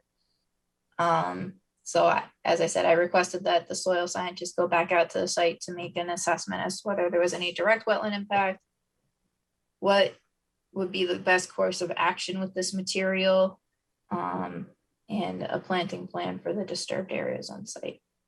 So is the property owner present? Just making a general call. I'm looking at all the names. I'm gonna stop screen share real quick so it'll be easier for me to check participants. Yeah, I'm recognizing the names here and I'm not seeing, I don't believe they're present. So does the commission have any requests for next course of action? Mr. Baker, just given the fact that it's a second notice of violation, that we requested work to be done by April 22nd, and it sounds like that hasn't been done. Did you requested erosion controls will be put in clearly in an area that screams that it needs erosion controls? Does this move to cease and correct?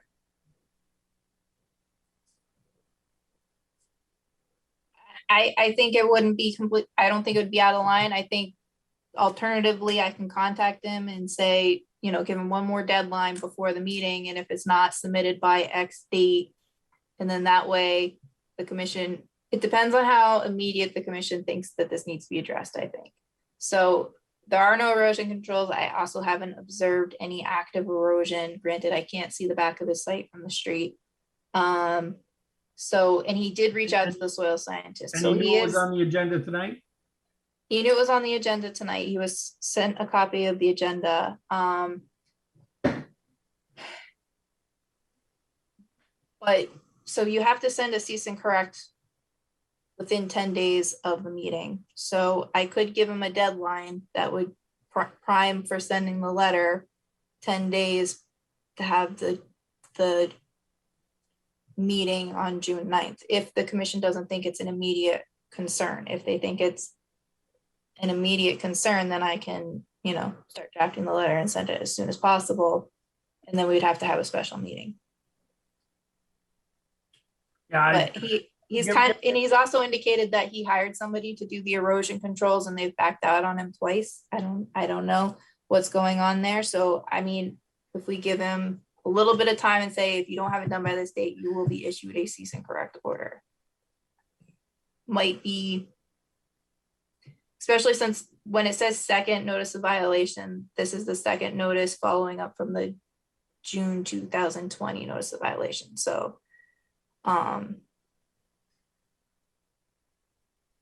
it's not like a back-to-back notice like we normally have in these instances. This is Commissioner Boda. I think given the communications, both written and then through the office, I think given like what we see, that it doesn't look like there's an immediate erosion issue, and that there is the Memorial Day holiday coming. I think it makes, unless something changes, I think it makes sense to do a follow-up communication, notifying the property owner that if there isn't progress made, that a cease and correct order will be put into place back up 10 days from the June 9th meeting, and the implications of the cease and correct. And then if you don't hear back or there's not action taken on the site, and like meaningful action, not like nothing's, I called some people and nobody got back to me, but if there's not meaningful action, then I think that it makes sense to issue that cease and correct on what that'll be like. May 31 or something? Or the 30th, yeah, I guess the 30th is Memorial Day, so I guess it would have to be May 31. That's what makes sense to me. Okay, so yeah, if there hasn't been progress on the ground or communications from a soil scientist kind of thing, or if there's a change in circumstances, plan to issue a cease and correct order. Mm-hmm. Seems reasonable to me. I'll make sure I get that correspondence out. So just to be clear, Commissioner Basserman, just to be clear, what is it that we expect to be done on the ground by our next meeting? So I would expect the erosion controls to be installed, and I would expect the planting plan in the soil scientist report to be submitted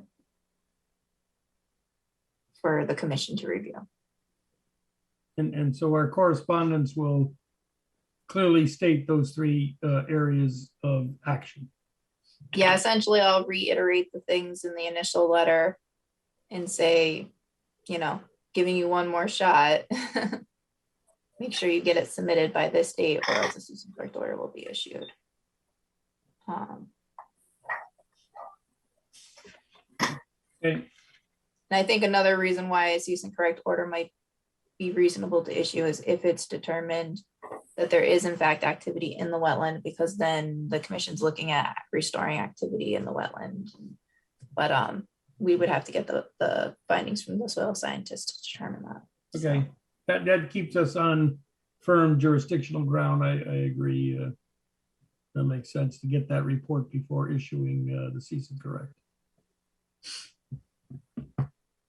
Okay, next up, CC 220501 and a notice of violation for 35 Bayberry Lane, clearing of vegetation and ground disturbance within 100 feet of a wetland.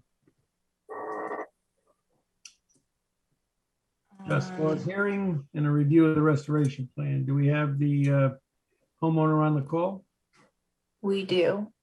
Jamie Frederick and the wetland agent. So kind of in response to what I was just saying about for the other property, 35 Bayberry Lane, I was out of the office and Abby received a complaint and went out, I believe, with the zoning enforcement officer, and corresponded with the contractor on site. They stopped work because they're concerned that it was in or near a wetland area. I later met with the property owner on site and submitted a notice of violation. I then followed up with a cease and correct order after I received the soils report because it documented that there was activity in the wetland, and I wanted to make sure the commission had the right platform for moving forward with a resolution for the activity. So I did not issue the cease and correct order because the homeowner was not complying. She was being very responsive and complying with the notice of violation. It was just because it became clear that it was activity in the wetland and would be more appropriately resolved through a cease and correct order. So let me screen share. So in the initial notice of violation, I said, have a soil scientist complete a soils investigation to identify any wetland soils on the subject property. The soils report shall be submitted no later than May 2nd, 2022. On April 27th, they submitted a report from the soil scientist that assessed the impacts from the recent activity and a survey showing the wetland location on the subject property. And I just followed up with this to request an actual soils report identifying the wetland soils and other soils on site to provide better understanding to the commission of any unique characteristics.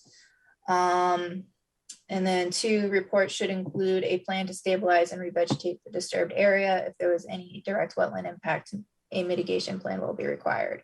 So the letter that had been submitted by the soil scientist addressed the mitigation. And I was recommending that soil scientists attend the meeting to address any questions, concerns the commission may have. I don't believe the soil scientist was able to attend. I think he was going to try to, but I don't think he was able to come. And I mentioned some of the concerns the commission might have are replacing the fact that they're proposing herbaceous vegetation when they remove shrubby vegetation and a management plan for the disturbed area for invasive species. I believe, so my notice of violation, I believe I included some pictures. So this is from when Abby went out and they had the activity going on. There were erosion controls installed at the lower edge of the activity per request after going out to inspect it. So this is the area of kind of primary concern, I think. And this area is within a wetland. So it was a lot of invasive species and fallen debris from the storms back in, I believe, 2020. Here's a picture of the silt fence installed at the bottom of the activity. And I'll pull up the site plan so you can kind of get oriented. So here's Bayberry Lane, the house, garage. And I was surprised to see this wetland delineation. I had to call the soil scientist to confirm that it was correct. The wetland delineation runs basically right behind the back of the house and is around the garage. And you can see the the area that was disturbed is approximately this area here. And the proposal is to restore with erosion, New England erosion control restoration mix for detention basins and most moist sites. There is a lot of ledge out there, and in the soil scientist report, he goes into that a bit. If you want, I can pull it up. Essentially the fact that there's high groundwater, and it appears that the water kind of gets perched on the ledge that's on site.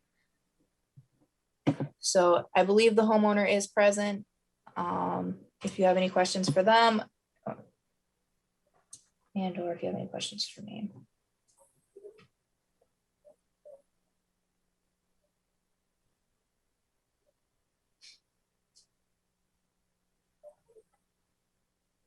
So essentially, I think the question that is being asked right now is, does the seeding with this seed mix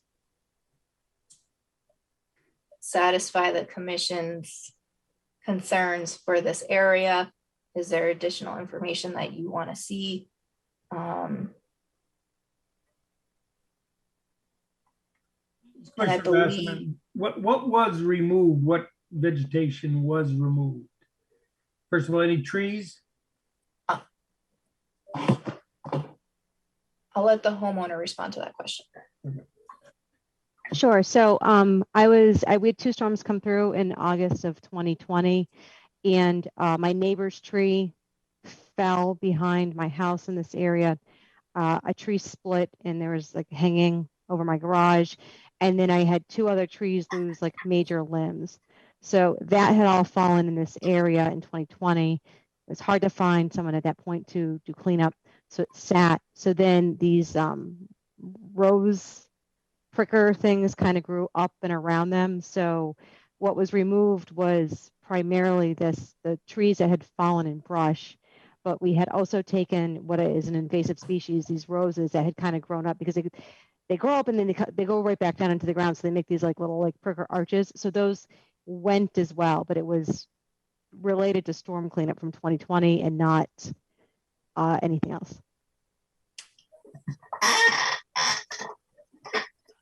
Jamie Frederick, and the wetland agent, just for the commission's knowledge, part of this wetland area is also maintained lawn. If you saw in the photos, there was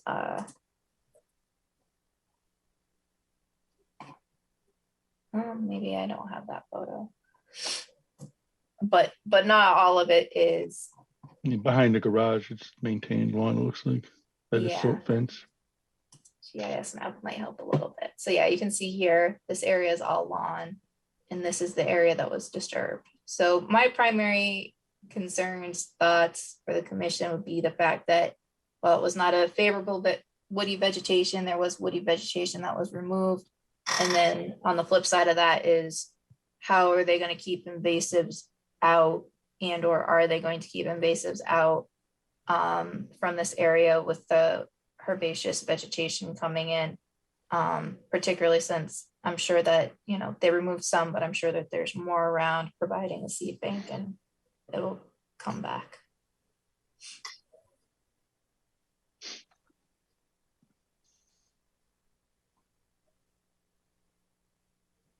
And it is a tricky area. It was hard to, I mean, aside from the fact that it had been stripped of vegetation in that area, it is a tricky spot. I don't think the average person would have realized that that's wetland. I definitely wouldn't have imagined it went all the way up to the house and the backyard.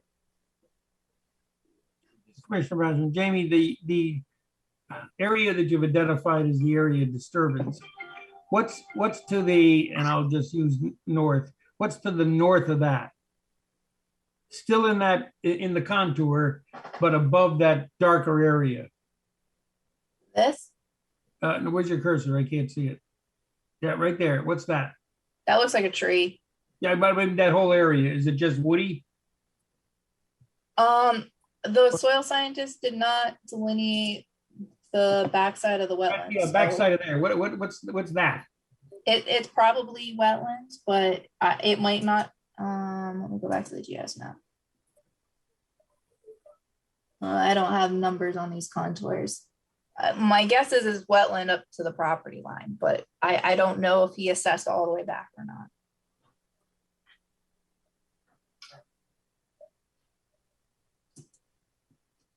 not. This is Commissioner Boda. I was just looking over the letter, the restoration report. I didn't see a comment about invasive monitoring or continued removal.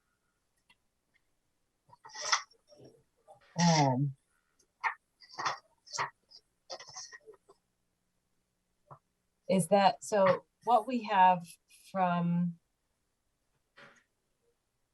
Bob Russo? No, yeah. From CLA, that the letter that's, I'm looking for a date on it. I think I have it up on the screen. Yes, sorry, I was looking at I was in the Dropbox. So this is the report. Is this also the plan? I'm sorry? Okay, and so, so then there's another, so the plan is just the plan is a different document, but are they using these two together? It's just, there's some stuff so missing in terms of like the longer term. Yeah, so the site plan has the seed mix and the area. And then this report kind of identifies some of the narrative. So future work to remove debris. So there is still at least one section of tree that the homeowner would like to remove. And then they're proposing to stabilize the soil by seeding, saying that no mechanical equipment should be used in the wetlands. And that's kind of, it doesn't have the monitoring or anything like that. So, I mean, if that's the only thing the commission feels is missing, I don't know if you're comfortable with allowing me to review that. And then I guess the other thing that I would be wondering is about maintenance of the seed mix as it matures, how it does say late fall and winter. Oh, no, it doesn't say anything about mowing frequency or height, or if you just leave it.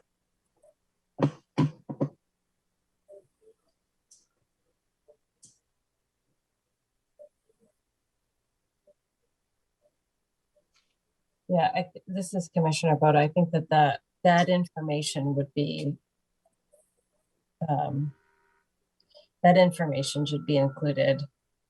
I mean, I think that what we have here is a good start.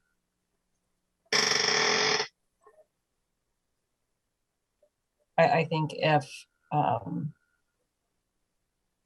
the homeowner is working with you and that progress is being made, I think that that's okay. We can continue to work in that way for a while. So would the commission want to see that seeding occur and work out the details on maintenance afterwards? Because we're kind of in a prime seeding window right now. I'd hate to get into the summer. I don't think we have to wait on a wetland seed mix, the New England seed. That's fine. Okay, so essentially the homeowner should commence with the seeding as recommended, but provide the additional information on mowing frequency and height and management for invasives. Commissioner Boda, yes. Sorry, I'm shaking my head. I know you can't see.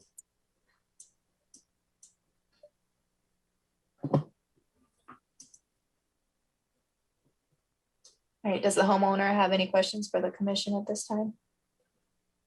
No, Jamie, you'll send me a follow-up letter or an email so I know exactly what to do. Yep, Okay, I'll be in touch. great.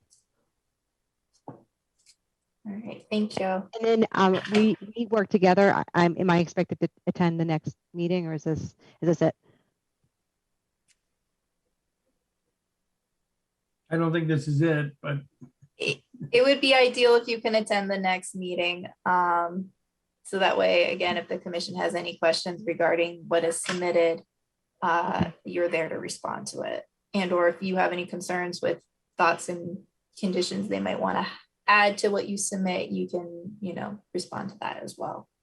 Understood. I just travel for work like half the time, so I'd need to make sure I was actually, not like in the UK or something. So thank you.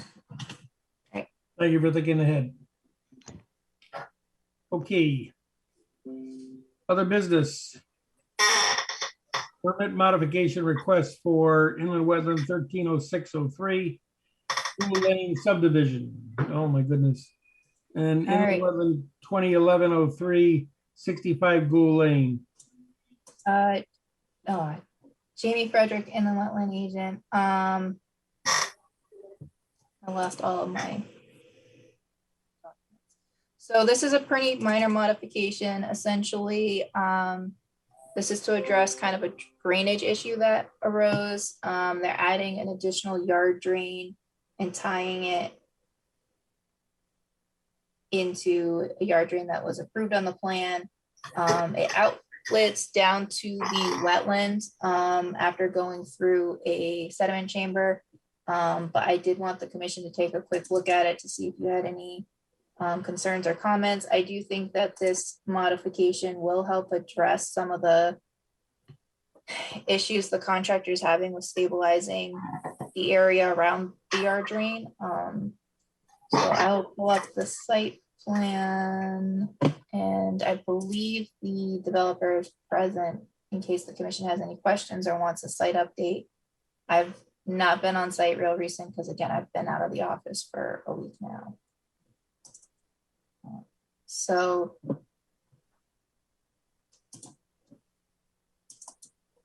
let's see, I'm going to start off with the approved utility plan, I think. Screen share.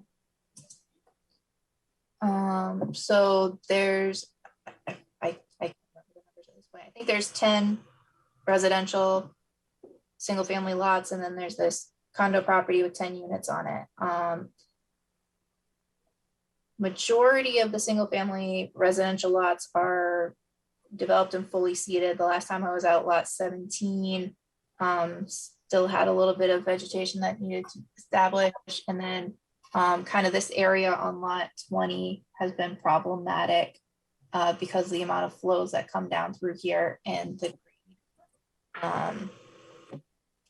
so essentially what they're looking to do is add a yard drain that would tie in to the existing yard drain, and that drain goes through the sediment chamber, down Gould Lane, and discharges adjacent to the wetland area. So I just wanted to make sure the commission saw it in case you had any concerns. It's all surface flows going into this catch basin or yard drain. So it's all,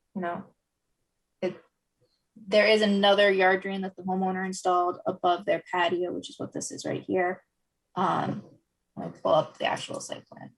So here's the house, the patio, and the homeowner installed a small yard drain here that discharges at the base of the house. And that's kind of just currently contributing to the problem of the amount of water that's coming down through here and here. So. Yes, Commissioner Bassler, when we say yard drain, we're talking about crushed stone and perforated PVC? So this is actually, it's not a yard drain, it's an actual catch basin structure. And then the yard drain structure, it's just like a surface drain. And then it's tied into the drainage system that goes out.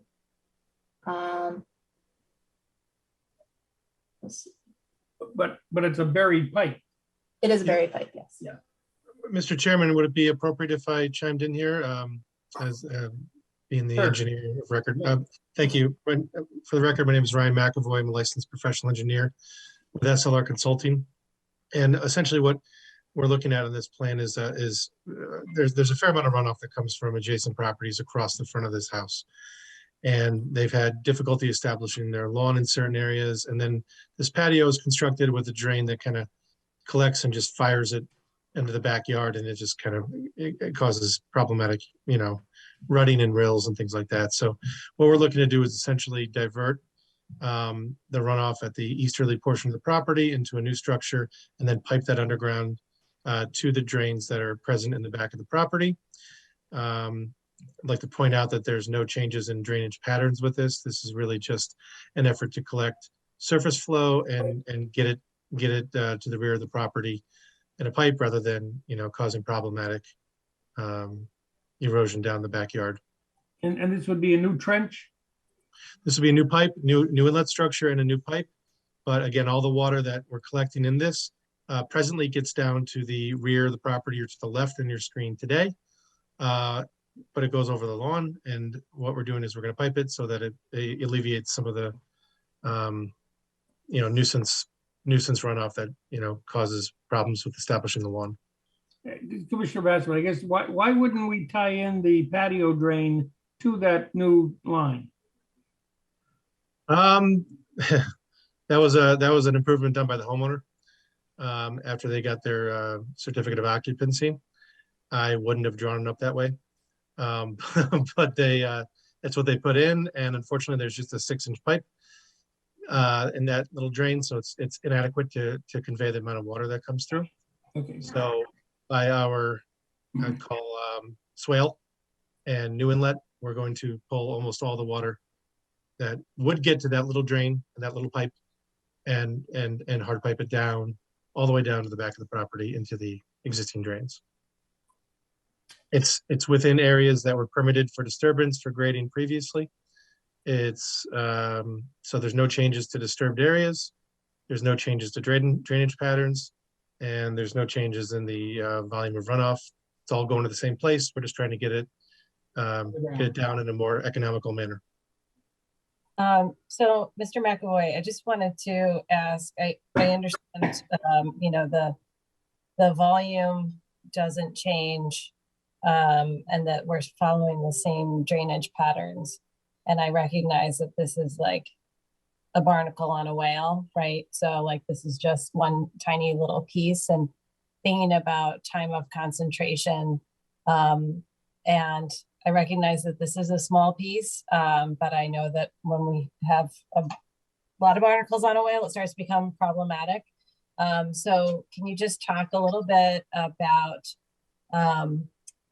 the impact that the addition of moving this water into the drainage system as opposed to overland? I mean, the reason why we have them overland is so that we don't have a spike in our hydrograph, right? Like, we don't want all of that water hitting the storm drain system at the same time. So can you just talk a little bit about that in this particular instance? Well, from a larger perspective, you have a much more significant drainage system that contributes to the outlet down to Gould Lane. This is only one inlet and within that system. And in terms of the flow that would be captured by this new drain and piped down the hill, what we're talking about is concentrated runoff that comes from the property to the east on Acorn Lane.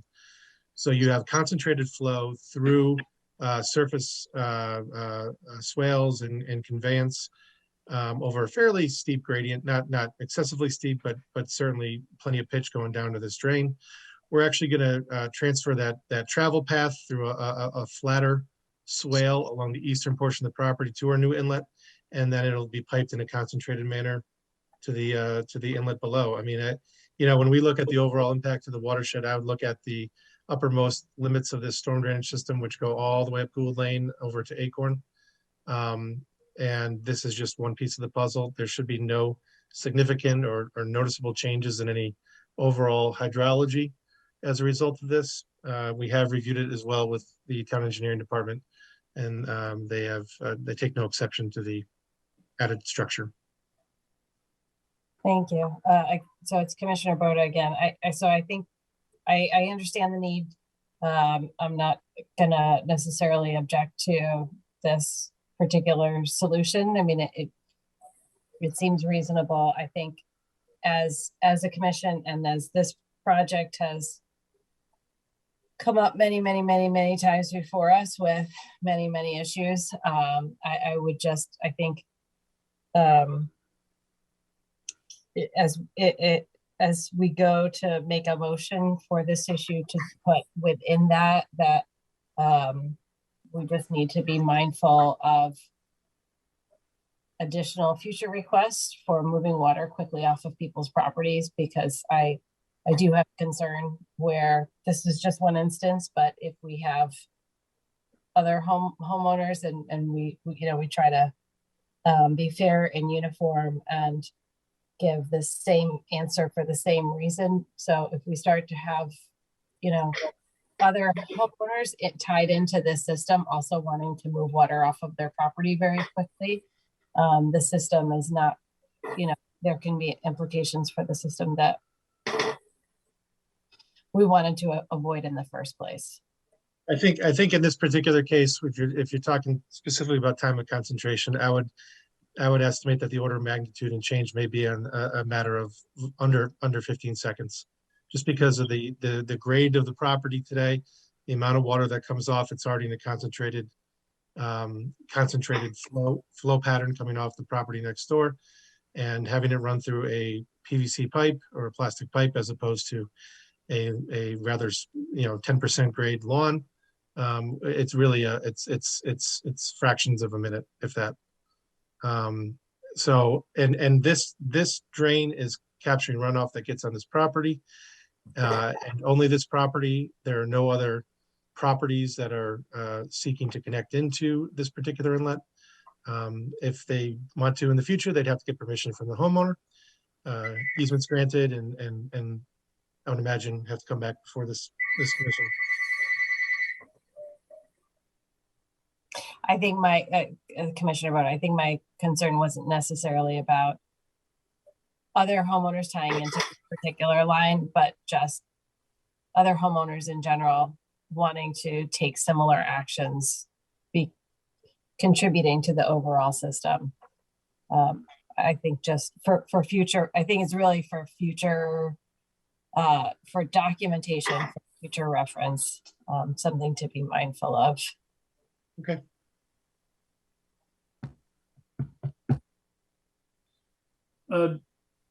This is Commissioner Basserman. Jamie, does this require a motion and vote? Jamie Frederick and the Wetland agent, yes, that's practice. Okay, is there any further discussion on this modification for the existing permit inland wetland 2011-03?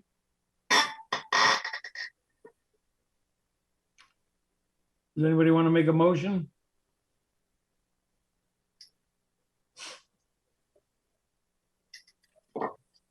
Commissioner Grenache, how about this being your last motion? Commissioner Grenache, okay. I'll make a motion that we approve the modification as to the permit IW 13.06.03, which is part of the Gould Lane subdivision, and IW 20.11.03 for 65 Gould Lane, that we approve the requested modification. And a second. This is Commissioner Boda, I'll second. Any further discussion on this motion? All right, we take a vote here. Commissioner Begeman. Commissioner Begeman, aye. Commissioner Meinson. Commissioner Meinson, aye. Commissioner Finaro. Commissioner Finaro, aye. Commissioner Grenache. Commissioner Grenache, aye. Commissioner Steinberg. Commissioner Steinberg, aye. Commissioner Boda. Commissioner Boda, aye. Commissioner Basserman, aye. Great. Can I, this is Commissioner Boda. Can I just ask Jamie a question? I'm wondering if on some of these larger open permits that we have, or even once they've finished some of these larger subdivisions, if there is a mechanism for us to monitor ongoing modifications to drainage that end up impacting the whole site. Because I think, what I was kind of referring to is that we end up with applications about individual sites, but the application was built on a system.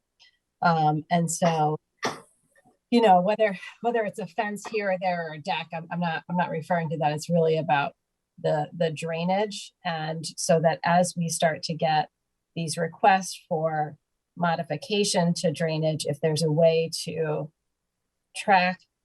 keep those together, so that we can refer back and just make sure that any modifications that we're permitting over time, as the commission, as members change, it doesn't rely on like somebody remembering that in May of 2022, we already had a drainage modification on another one of the properties. And like, what is the sum total of the impacts of all of these different modifications?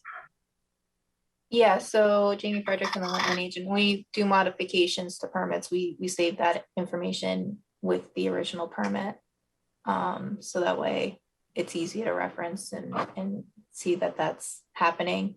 I guess as far as like down the road, when somebody's staff member that doesn't know what subdivision that was part of, I mean, at a certain point, yeah, things do start to kind of deviate from the subdivision approval. You look at subdivisions that happened back in the 60s, we don't even have the drainage site plan to reference. So I think I get the point that you're getting at, and we can kind of take a look. I think now it's much easier to go back and take a look, and say, oh, what subdivision was that part of? Especially since our map block lot numbers now, you need to know the map block lot of the original subdivision, and you can find that information. Also we might be able to do something in our permitting software to link those parcels. So we can look into that. This is Commissioner Bassman. I thought Commissioner Boda's comment went beyond just being able to keep track. It was if I, at the end of the project, took a look at the modifications to get a holistic view with those modifications of how did that affect the actual drainage and hydrology for the site, considering the development as opposed to the individual lots. So yeah, so at the end of a condition of approval, you'd want a final report from the engineers who did the project on what those combination of effects were for all of the changes. That we've had similar type conditions in the past. I wouldn't say it's a consistent standard practice, but I think particularly with the movement of MS4, the requirements by the town, taking a look at something like that might be worthwhile. I know monitoring the drainage system and make sure it's functioning as designed for 3 years or something like that has been a recommended practice. It's not, I can think of a handful of sites that we've applied something like that. So I can definitely take a look at that and try and have that language available for applications where the commission might find something similar would be applicable. Can't add it retroactively to permits you already issued though. But we can still be mindful of it, right? We can still pay attention to that as stuff comes up. Thank you, Jamie. Commissioner Bassman, one other question, Jamie. Should that homeowner have gone for a permit for his patio drain, or is that an So I did see the patio drain being constructed, and I talked with the contractor that was developing it.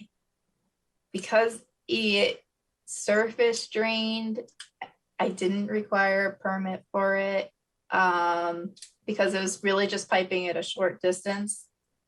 And I told them make sure you have some sort of energy dissipator at the end, but Okay. I did not require a permit for it. It was already basically done by the time that I saw it. And I wasn't going to make them rip it out. Yep. Okay, we have some commissioner updates. Mr. Chairman, this is Commissioner Grenolch. This will probably be my last meeting. I'm not sure if you're aware of it, but my term ends the end of May, and I've been on for, I don't know, 6 years, 8 years, whatever. And I will be turning 90 years old in September, and I think it's about time we have more newer blood, and I'm just getting a little bit tired and older to serve another 3 years. So I asked them not to renew my the commission. So I thank all of you. Some of you are fairly new, but you and Susan and the people that I've worked with over the past few years, I've certainly been, it's been a pleasure to do that, work with you, and good luck in the future. Well, it's certainly been a pleasure having you on the commission for your service, Dick, and your experience with your professional engineering background has certainly helped the commission continue to move forward. So wish you well. 90 years old is something to celebrate clearly in and of itself, let alone your time on this commission. Well, I also for Commissioner Grenolch. Last Sunday, my wife and I celebrated our 68th wedding anniversary. Oh my God. Better man than me. Good for you. It's getting on in years. We're going to miss your ability to make those motions. Thank you again, Dick. The updates on the commissioner list, Jamie? So real quick, because I think we kind of skimmed over it last time too. We do have a new commissioner, Jessica Menson, and I'm sorry if I said the last name wrong. Yep, that's fine. So I wanted to make sure you guys got a welcome. And then we do have a commissioner contact list so that staff can reach out to you in case we're looking for a quorum or something like that, and or if we have to get you meeting materials. So if you can take a look at that and let us know if there's any information missing or that needs to be updated. And then the other thing we have is a credentials list, and it basically just kind of says what your background is and what you're knowledgeable in, because applications are reviewed and decided upon based off of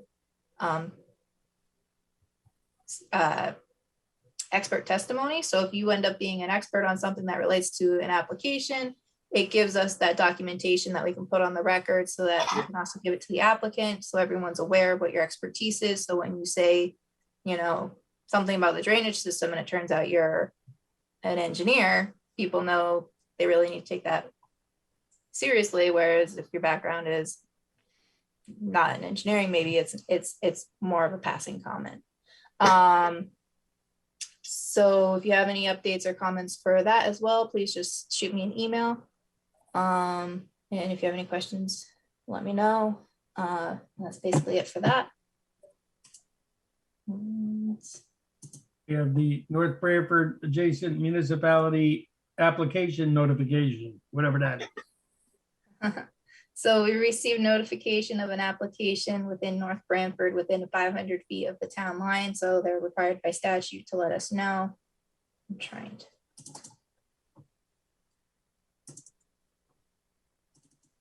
So they're looking to put up a barn, I believe. Screen share. It's off of Lindsley Lake. Some of the commissioners that have been around for a while might recall we had another application up that way. So let me actually pull up. I added a GIS map here. So this line is the Branford, North Branford line. This is Branford. This is North Branford. 33 off Twin Lakes Road is this last house on the east side of Lindsley Lake.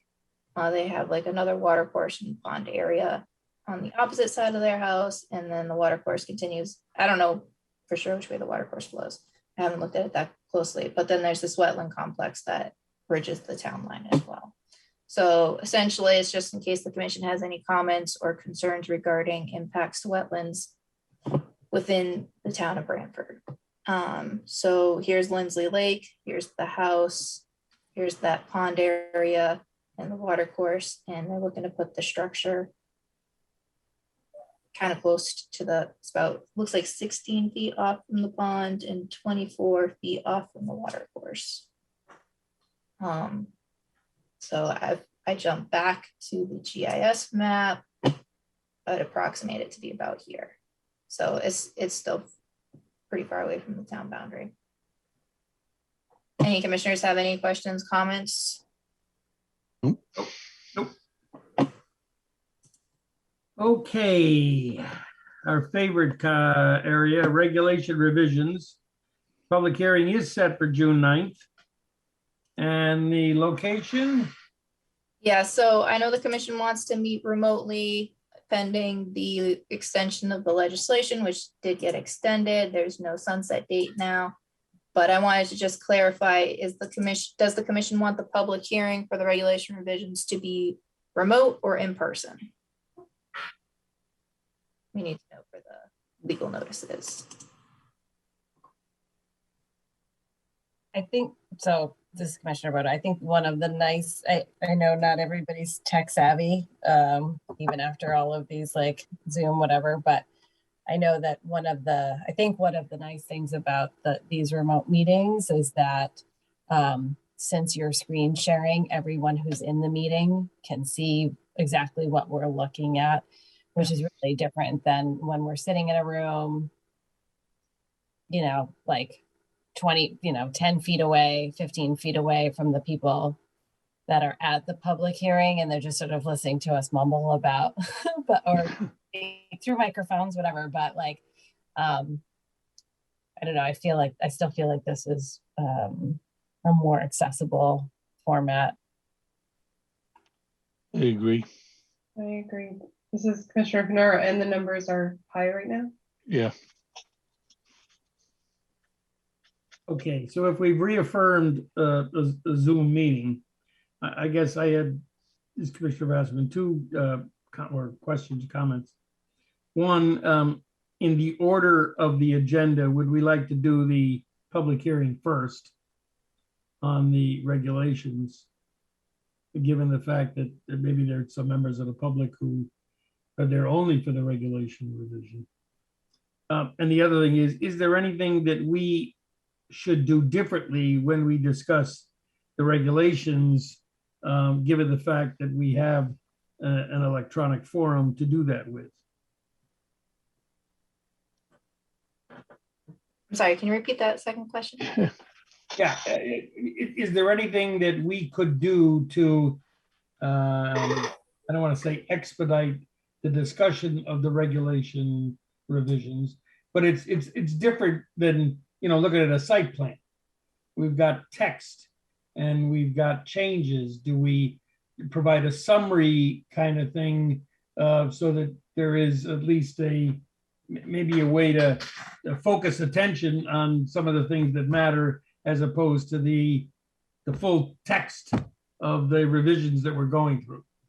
Yeah, I think we can have you kind of prepared to jump from one to the next. Is the information shared, or has already been shared ahead of time, so people have time to look over it? So we will have everything in the Dropbox, and we will send out paper copies to people that want paper copies. So that being said, we will send paper copies to the people that normally want paper copies. Does anyone that has said they do not want paper copies want a paper copy of the regulation revisions? I guess I meant for the public. I guess. Yeah. So for the public, the regulations will get posted in the town clerk's office at least 10 days prior to the public hearing. We also publish notifications in the local paper twice before the meeting. They'll be available in our office. They'll be available on our website. Yeah, so it's a very transparent, open process. Anyone that wants any information is welcome to have it. So I'll probably get some of that information up on the website soon, just so that it's there and ready to go. Just, And when I would, this Commissioner Bassett, what I was thinking of, the area that might get attention is the fee change. And so to the extent that, we've got some rationale for the fees, maybe we can portray that in a light that demonstrates what we were trying to do and why we came up with what we did in kind of an abridged version, so to speak. I did try to add some comments to the document regarding when the commission discussed what, but I'll take another look at that. this is Commissioner Begman. So who do we expect to kind of come to this? Is it more the developers? You never know. So, I mean, we've had it on our agenda that we're doing this for about a half a year now. Like I said, it'll go out in the paper. So I have no idea who will attend. It could be members of the public that are interested. It could be developers. We don't have to discuss them. We just have to present them. So you do have to discuss them. So you have Oh, to state okay. the reason why you're making the change on the record. So it Okay. can't just say, here it is, we're done. And I know we've already discussed it all once, twice, 3 times over, but we have to do it one more time on the record at the public hearing. And I think kind of referring back to the previous discussions that you've had prior to submitting the proposal would be helpful in kind of maybe not making you guys go insane and repeating yourselves a whole bunch, and also showing that you've put time and consideration into these changes and that it's not just the considerations at the public hearing, but kind of at the public hearing is the summarization and short rationale for why you're making the change. Yeah, this Commissioner Bassett, I take the attitude, we have to sell this. All right, we have to, here's the thought process that what it was. Here's the thought process. Here's some things that we thought could be improved. And that's why we took the steps that we did, that kind of attitude. This is Commissioner Boda, just a quick logistical question in addition. So I know that we need to do the rationale, and I know, when we do, when we make motions and everything or whatever, we'll read something in. I'm really hoping that the expectation is not that like we're reading each one of the individual regulations and then speaking to it. Because I think, it would seem like we could just say, all right, so 7.1, we changed to this, and this is why we did it. Otherwise, we're looking at Jamie 5 or Frederick 6 hour meeting. in the Wetland agent. No, I don't think we have to read everything. And the reason why is because you wouldn't necessarily do that. No red line copy. In-person meeting, and also No red line copy. because it's going to be available to the public to look at. So they can reference it, they can review, what it is that you're talking about and see it as well. Thank you. Okay. You got some agent approvals that you did for decks and above ground pools. Anything of note there? Pretty straightforward. And I think I might have brought both of these. I think I brought 10 Ashman Court to the Last time. commission. Yep. Yeah, and yeah, both of these came to the commission. So before we jump onto correspondence and announcements, I have a favor to ask the commission. Is the commission willing to kind of bring up the first item on the agenda, which was 75 Block Island Road, addition of closed pipe septic receiving unit adjacent to existing building? Do you mean talk about it again? Yeah, at least briefly. Yeah. Because of some administrative issue or? I received a correspondence from the town engineer, and I tried to hint at it by asking about the timeline, but I guess flow of conversation didn't work very well. They're going out to bid in 2 weeks. So two thoughts I have on this. One, is the commission okay with me reviewing this administratively with the consideration of the stormwater quality improvement, either the stone or plantings or something of the like? Or is the commission willing to do a Special meeting. brief special meeting for this item?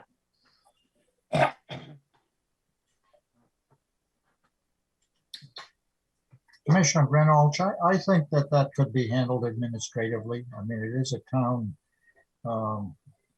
situation, and you know, I think we should support going ahead with it too, because it will improve their operation. And this is Commissioner Boda. I agree that, I mean, I think ultimately they would certainly get the approval. That wasn't so much a question. I think that trying to ensure that the wetlands are protected from that sheet flow off of black asphalt would be an important element. So they can work that out. I think that's fine. Okay. Does the commission want an update at the next meeting with what they decide to propose? Sure. Well, it'll be an agent approval, so you'll see. Yeah. Right. And now for correspondence and announcements. Fish and Wildlife Service? Yeah, this was kind of a random correspondence, essentially stating that some mapping resources from, I'm guessing, Hurricane Sandy are available from the Fish and Wildlife Service. The letter's in the Dropbox if any other commissioners are interested in checking it out. Not directly relevant to us, though. Correct. Okay. It is 9:45. Do I have a motion to adjourn? Since I'm leaving you all, can I make the last motion? Absolutely. To adjourn? Please do. And is there a second to Dick's last motion? Commissioner Steinberg, we'll all second it. We should all We'll second all it. second it. Yeah. Thank you. Thank you all. Enjoy, Bye, Dick. everybody. Thank you, everyone. Bye. Good luck, Thank you, Dick. Richard. This program was brought to you in part through the support of the Town of Branford. Watch town meetings and other videos on demand at BranfordTV.org.